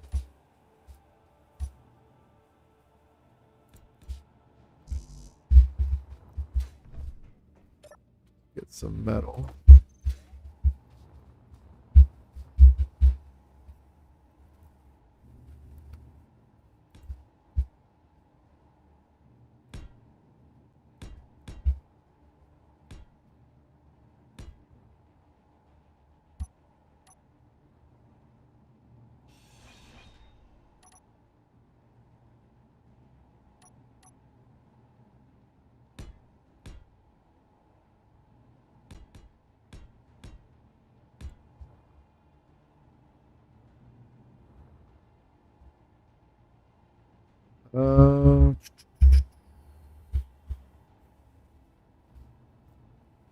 So this is a lot of exposed hardware here. I'm wondering if I should pull that up.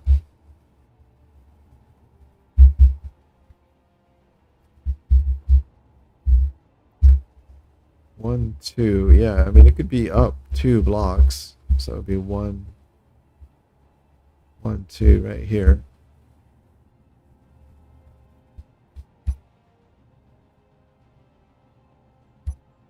Did this. So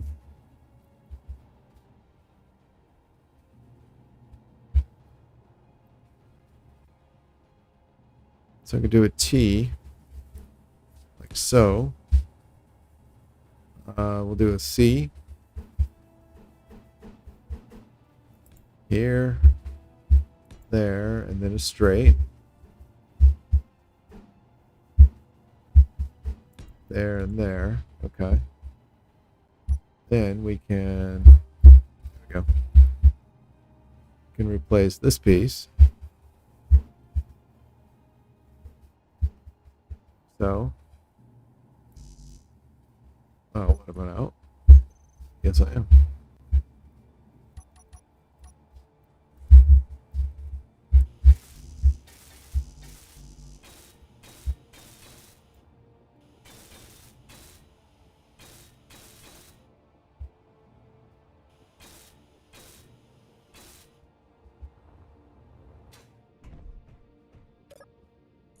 right, get those, that one, that one, that one, those.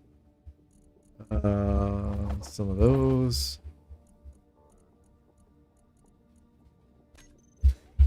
Should be good.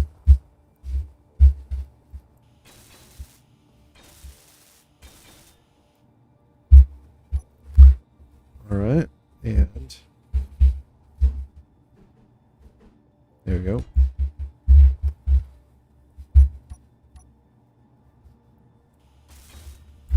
Sweet. All right. Yeah. So that'll be 1, 2, which means 1, 2. All right. Yeah. Let's see if it works. Oh, we've got. Need a big rotor. Need a big hinge. All right. That. And then I used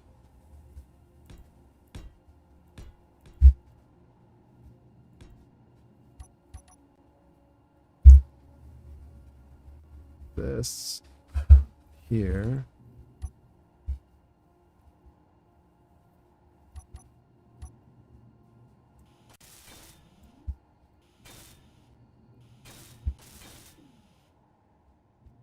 And actually, I think that gives it room to turn too. Here. Attach. Yeah.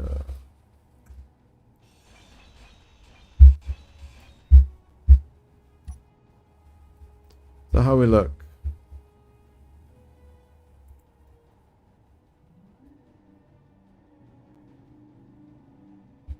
Well, it seems all right.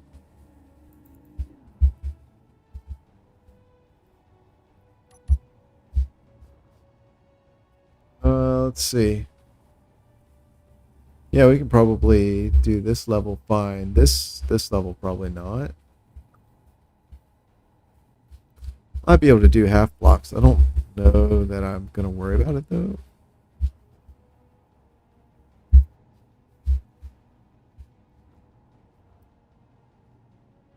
Let's see. There. There. There. All right. Cool. Very cool. All right, so we got that.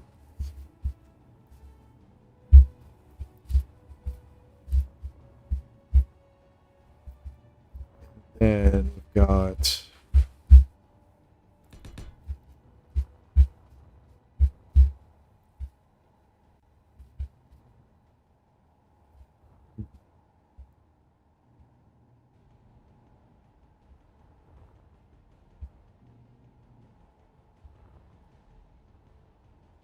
I need control systems, so I need thrusters. They're going to be atmospheric, so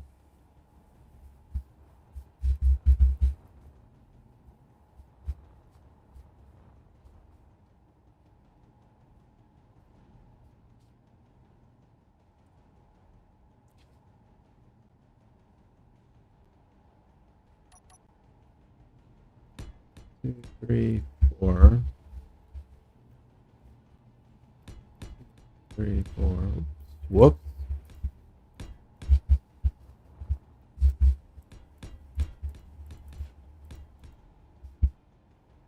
All right. So 5.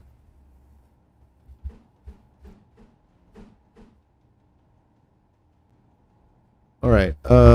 Do I want to use these or do I want to use the flat?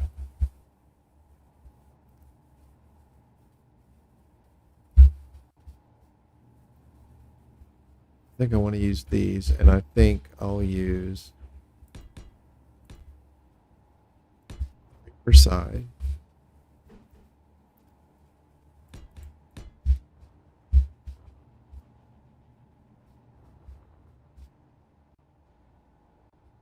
Let's let's see, the reverse. Don't know what's going on with the lag now. There, and then for the forward. Oh shit. Need lift too. Lift.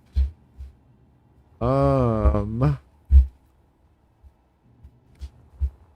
I do want a very good amount of lift because this thing will be moving from very high altitude into low altitude. Medical shuttle? Yeah, I don't think so. And it's going to pick up speed when it does that, which means by the time it gets to a level where the thrusters will work, it's going to be going pretty fast. And it's going to need the extra thrust to be able to stop before it slams into the ground. So, I don't have room with this design to put a large thruster.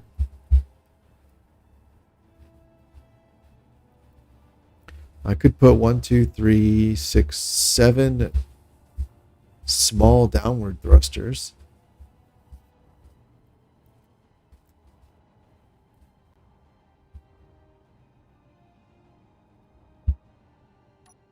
I don't think that's going to be enough.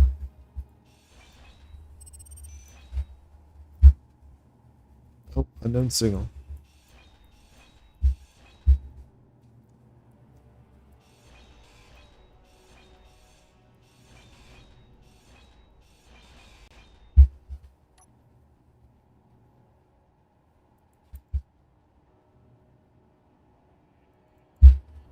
I don't know why, but it seems like those are causing lag.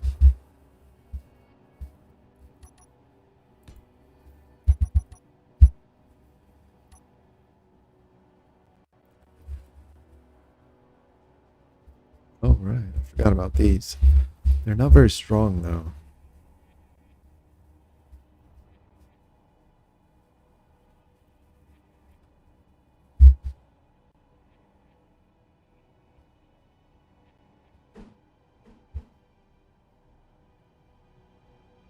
Hmm.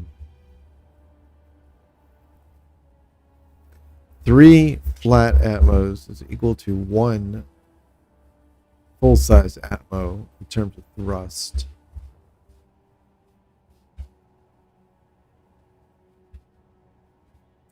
Yeah, I don't know. I think I just want to go like so. Yep.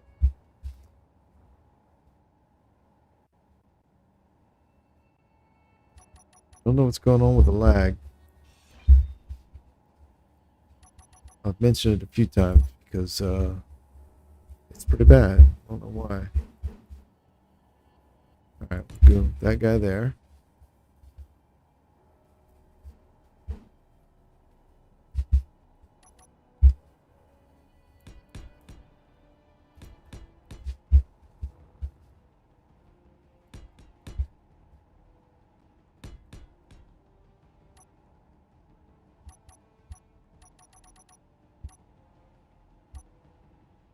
Alright. So 3 left and right. That should be enough for normal operations. I'm not looking to be able to fly sideways or anything, so I think that'll be fine. Distress signal 12 minutes. We have 1 large up. I may add some more small ups in there. As a matter of fact, I think I will for sure. Just in case. Actually. Let's also do that just in case.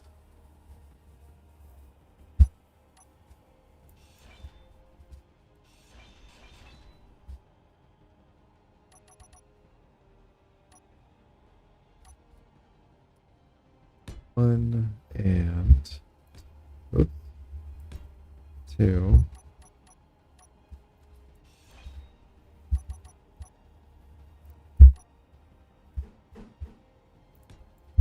All right. Now we don't have forward. We do have reverse.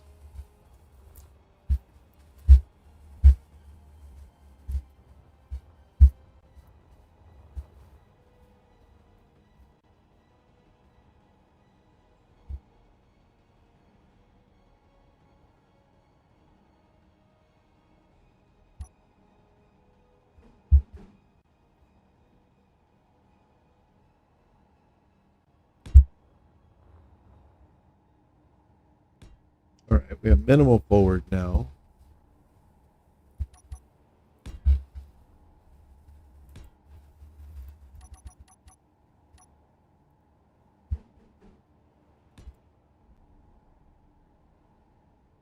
Oops.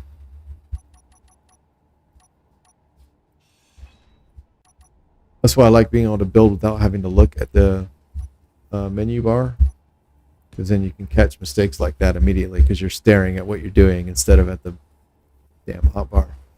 All right, that's 4 forward, which honestly is barely more than the lateral. But it's 2 reverse, 4 forward, 3 left and right, so that's fine. It's not intended to be really a fighter. These turrets on the side are for defense against drones, not for like hardcore combat. But we'll see what happens. This down here is the main gun. This is going to be, I'm thinking 4 assault cannon. And my priority will be like, I'll fly in and I'll target communications and weapons.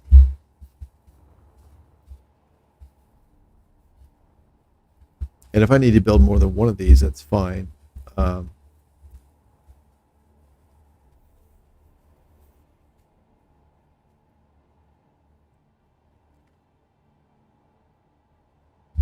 Yep, that's fine. I don't have a problem with that at all. It might be kind of cool to be able to deploy a few and have them flying around using the AI blocks, but we'll see what happens. Despite the earlier success of deploying that satellite, I really had very little success using the AI blocks in general. So I don't know about that. All right, I'm going to go investigate this unknown signal. And helmet on. Doors, those doors are locked. All right, where are you? You are 0.49.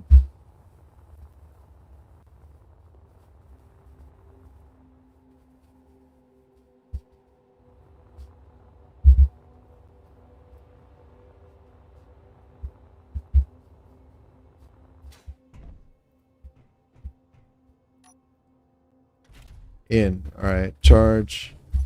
Engines, tanks. Your antenna is on. Here we go. And you. I should just done like this. Control. There we go.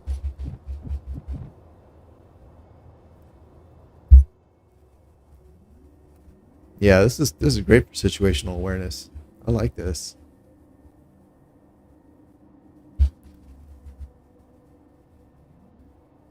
That's not bad.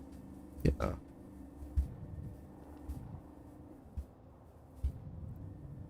right, here we go. Oops. There we go.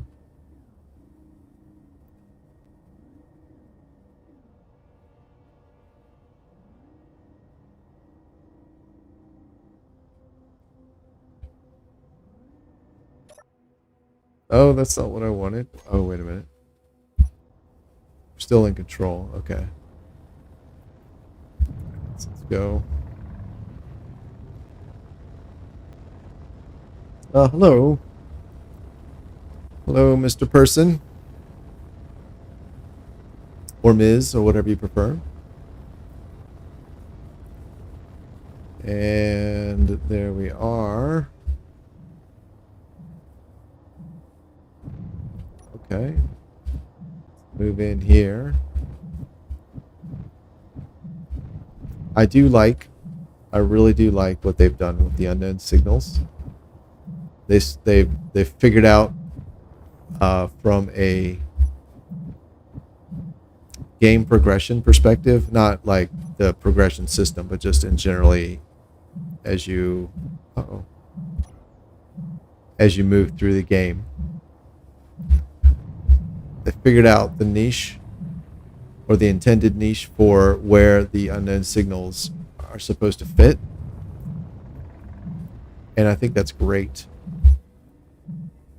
I also like the fact that they redesigned all of them. So that's really cool as well. Let's see here.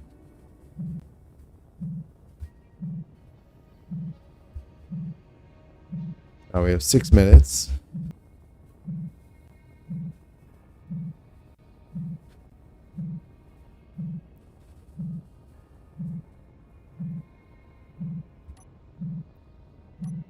Oh. Why? That's interesting. I seem to have a hard time disengaging the dampeners. There we go. That's weird. All right. Anyway, we have there it is. 5 minutes.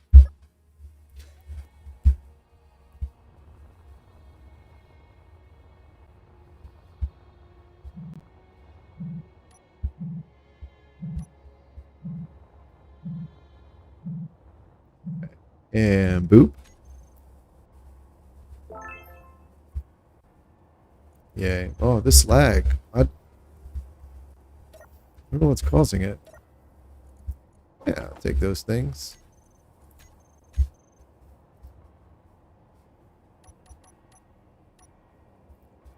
Right.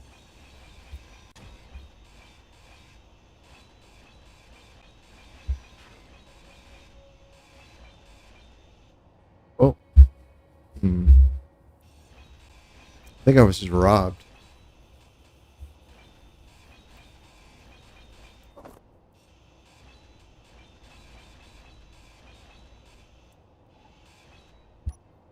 There we go.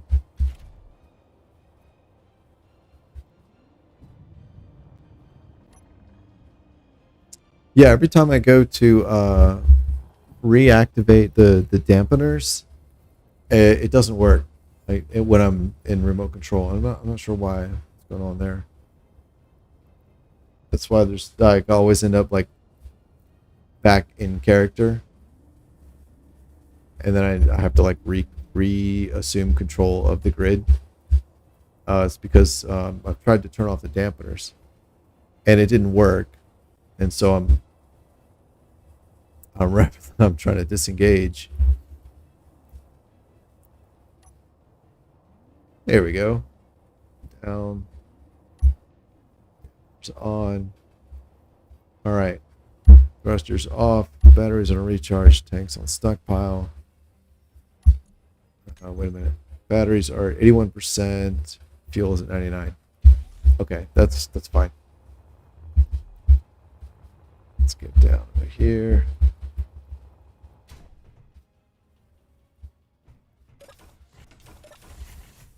Whoop. That is the place. All right, cool. So back to this thing. 4 forward is not a lot. Oh, you know what? I can probably do this here.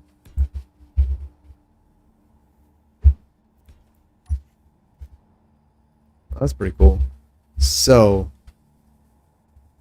how are we doing on power?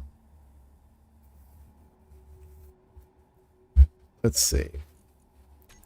Thrusters. I believe the large ones use 2.6, 2.4, and the small ones are 0.6. Yeah. So every 4 smalls is 1 large. So we have 3 and 6. And 3 and 6. That's 12, 13, and 14. Oh, and there's another 3. 17. How many 4s are in 17? If we made it 18, that would be 4.5, right? Because half of 18 is 9, half of 9 is 4.5. 4.5 4s. Okay. Plus this, which is worth 4. That's 8.5.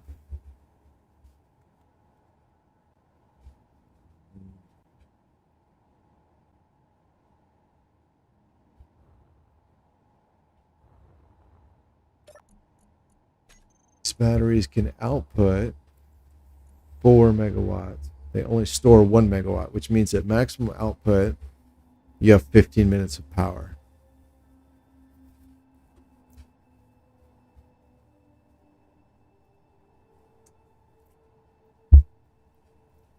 I know I was stumped by the megawatt versus megawatt hour in another stream.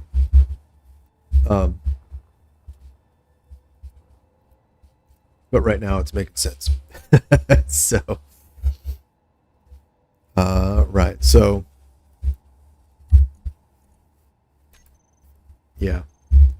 So I can get 15 minutes of power at maximum draw is what is going on here for these batteries. Now I have 8 megawatts of power to distribute. The large uses 2.4. 2, 3, 4, 5, 6, 7, 8, 9, 10. 2, 3, 4, 5, 6, 7, 8, 9, 10, 12, 13, 14, 15, 16, 17.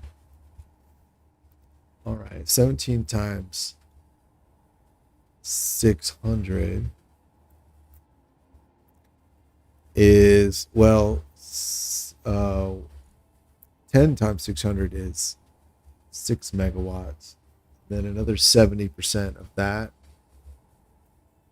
is 4.2 megawatts. So 10.2 megawatts. Okay. Plus 2.4. So 10.2 becomes 12.6. And I have 8. I need at least one more large battery. And at that point, I'll have a flight time of 15 minutes under maximum thrust. Now, granted, you're never going to be using maximum thrust on left and right, or front and back. But that thinking like that, calculating like that, does give you a little bit of space, a little bit of margin for error. So I think actually I'll put a third battery right across the top here. Like so.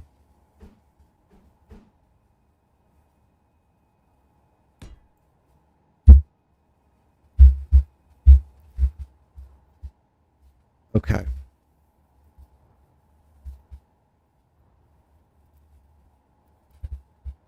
Because there are also, that's just for the thrusters, and there are things like the gyros and lights.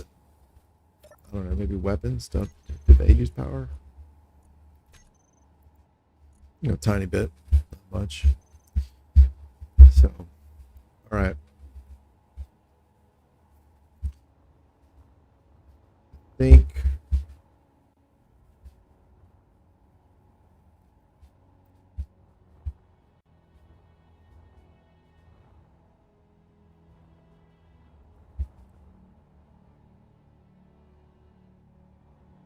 Okay, I'm going to get rid of all of that. I'm even going to get rid of this bottom piece here. That's not necessary.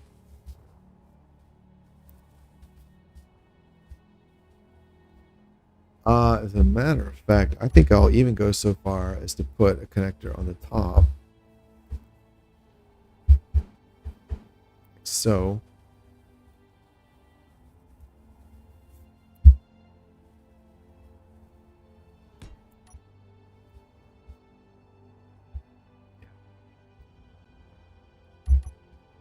All right.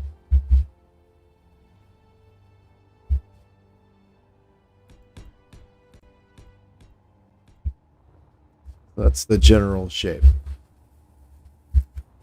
So I need gyros.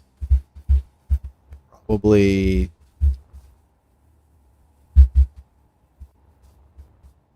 2 is probably enough. 3 will probably be good. Especially if you're keeping it stable. Ooh, that's a good point. Yeah, I probably want actually.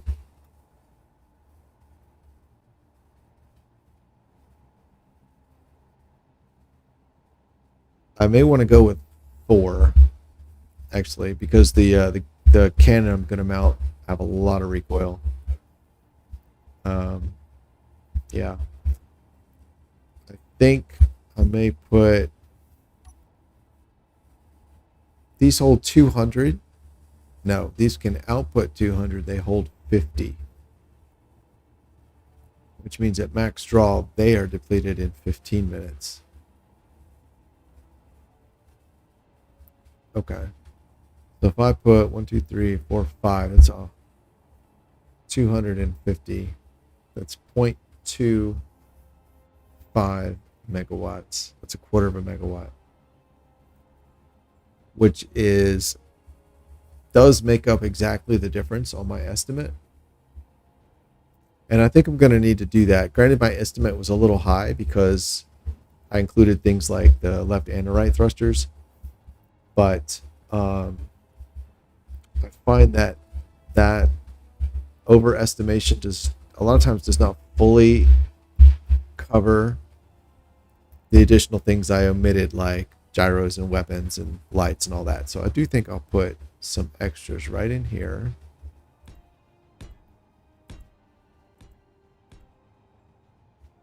And I think that'll do.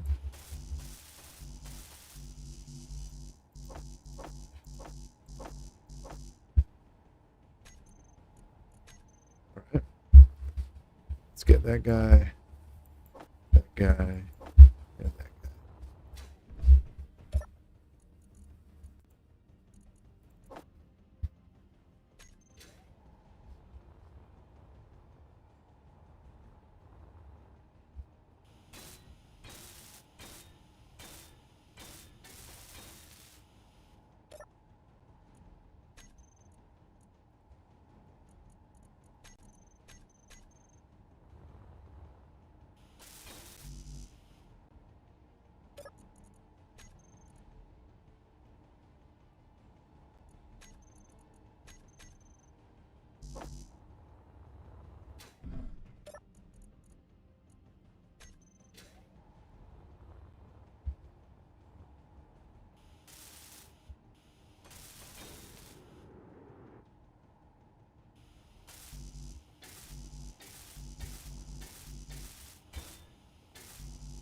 I'm going to weld everything up that I have in place. I will go back, probably off stream, and make minor changes, aesthetic changes. For example, I doubt these will stay blocks, but something will be there holding this thing together. So, but I want to get the framework done. So let's see here. Get that.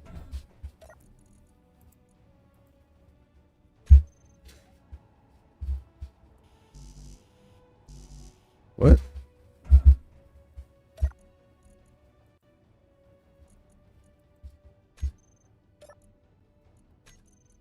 Where's all my steel? There we go.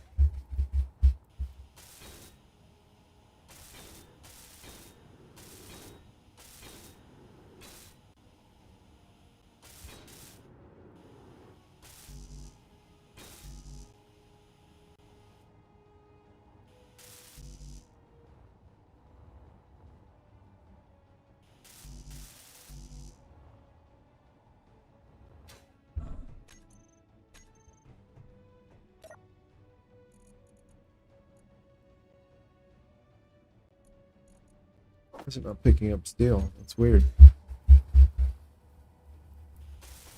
Oh, do I not need steel? Is that the problem?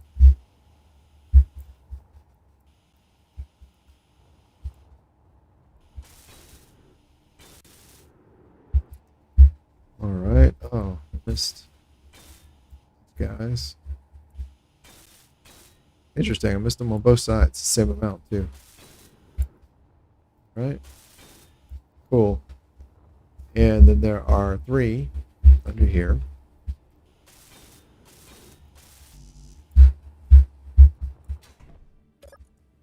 And I'm gonna be honest, this whole thing feels a bit big for just a single thruster there.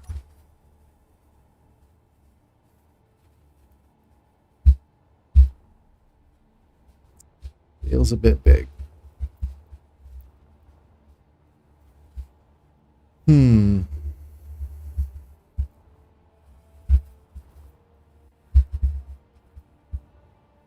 All right.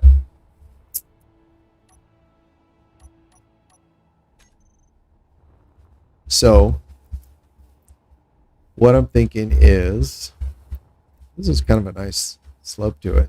I may keep that. I had been thinking sort of a,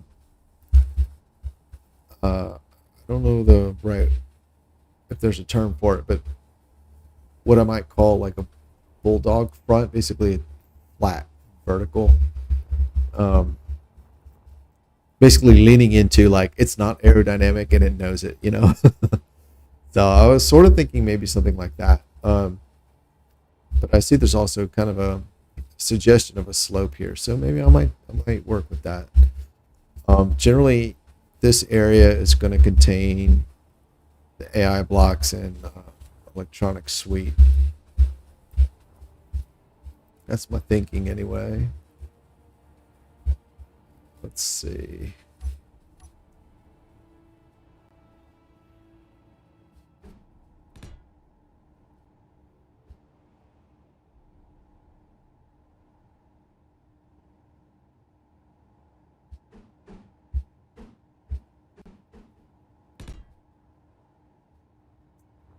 Yeah, we'll see. I don't know. I don't know what I'm gonna do with this thing.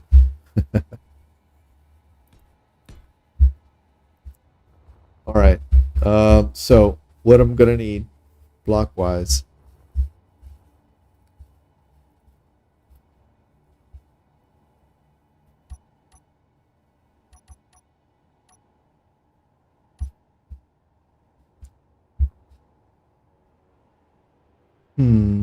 So I find that generally an equal number of timers and event controllers is a good place to start.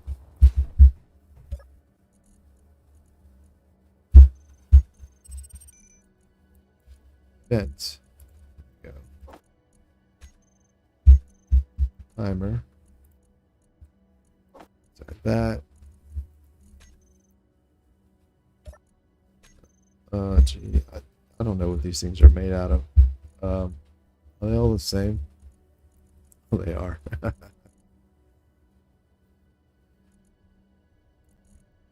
Fine.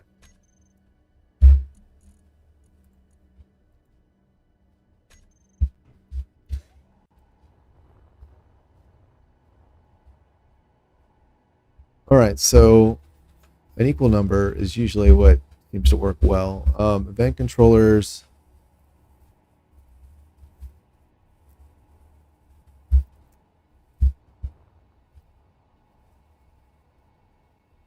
I think I probably don't need any, but I'm gonna go with 2 just in case. So we'll do 2. Then I'll do 2 timers.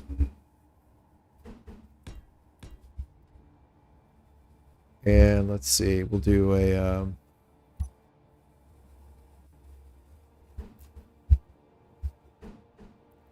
we need a flight block and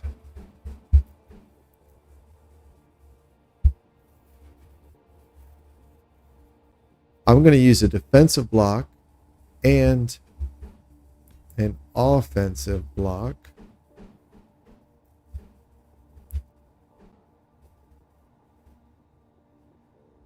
Does this have a forward and a backward? I'm not sure. Okay. And do I need a basic task or not? I might.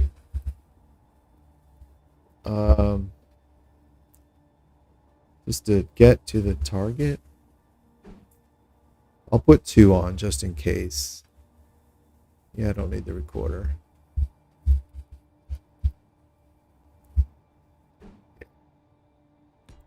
One and 2. All right, cool. So that'll be the electronics suite.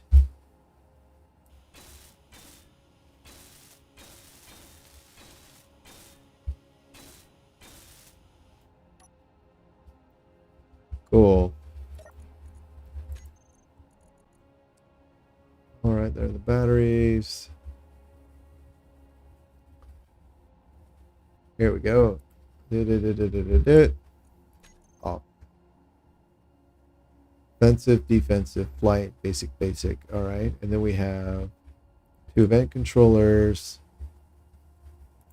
2 timers.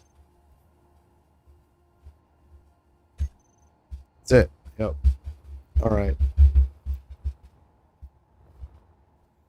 So I think that's what I'm going to go with. I think that's going to be the basic drone. And then down here, I think the design's going to be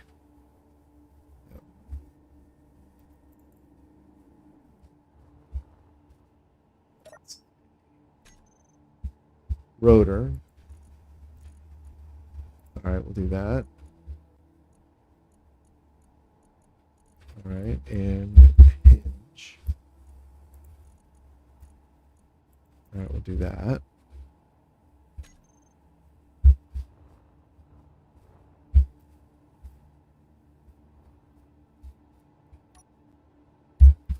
And I'm gonna, let's see, I think what I want to do is something like 4 guns.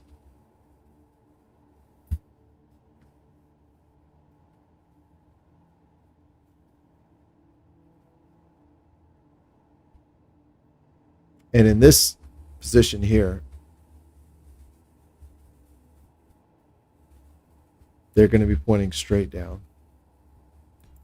Oh, that reminds me, I need a custom turret controller, don't I?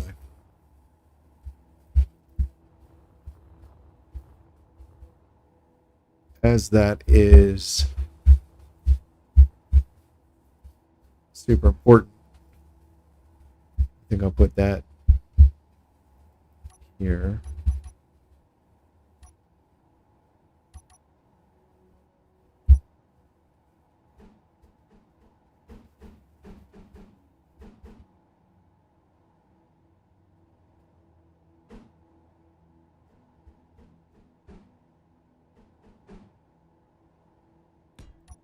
There we go.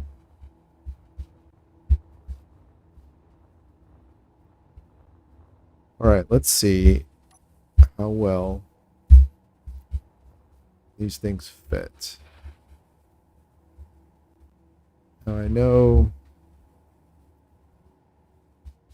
Oh shit. I didn't even think about that. I could just use railguns, huh? They don't have ports on the bottom.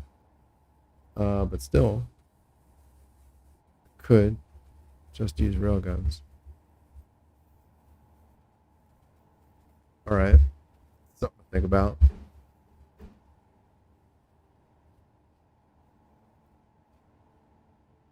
All right.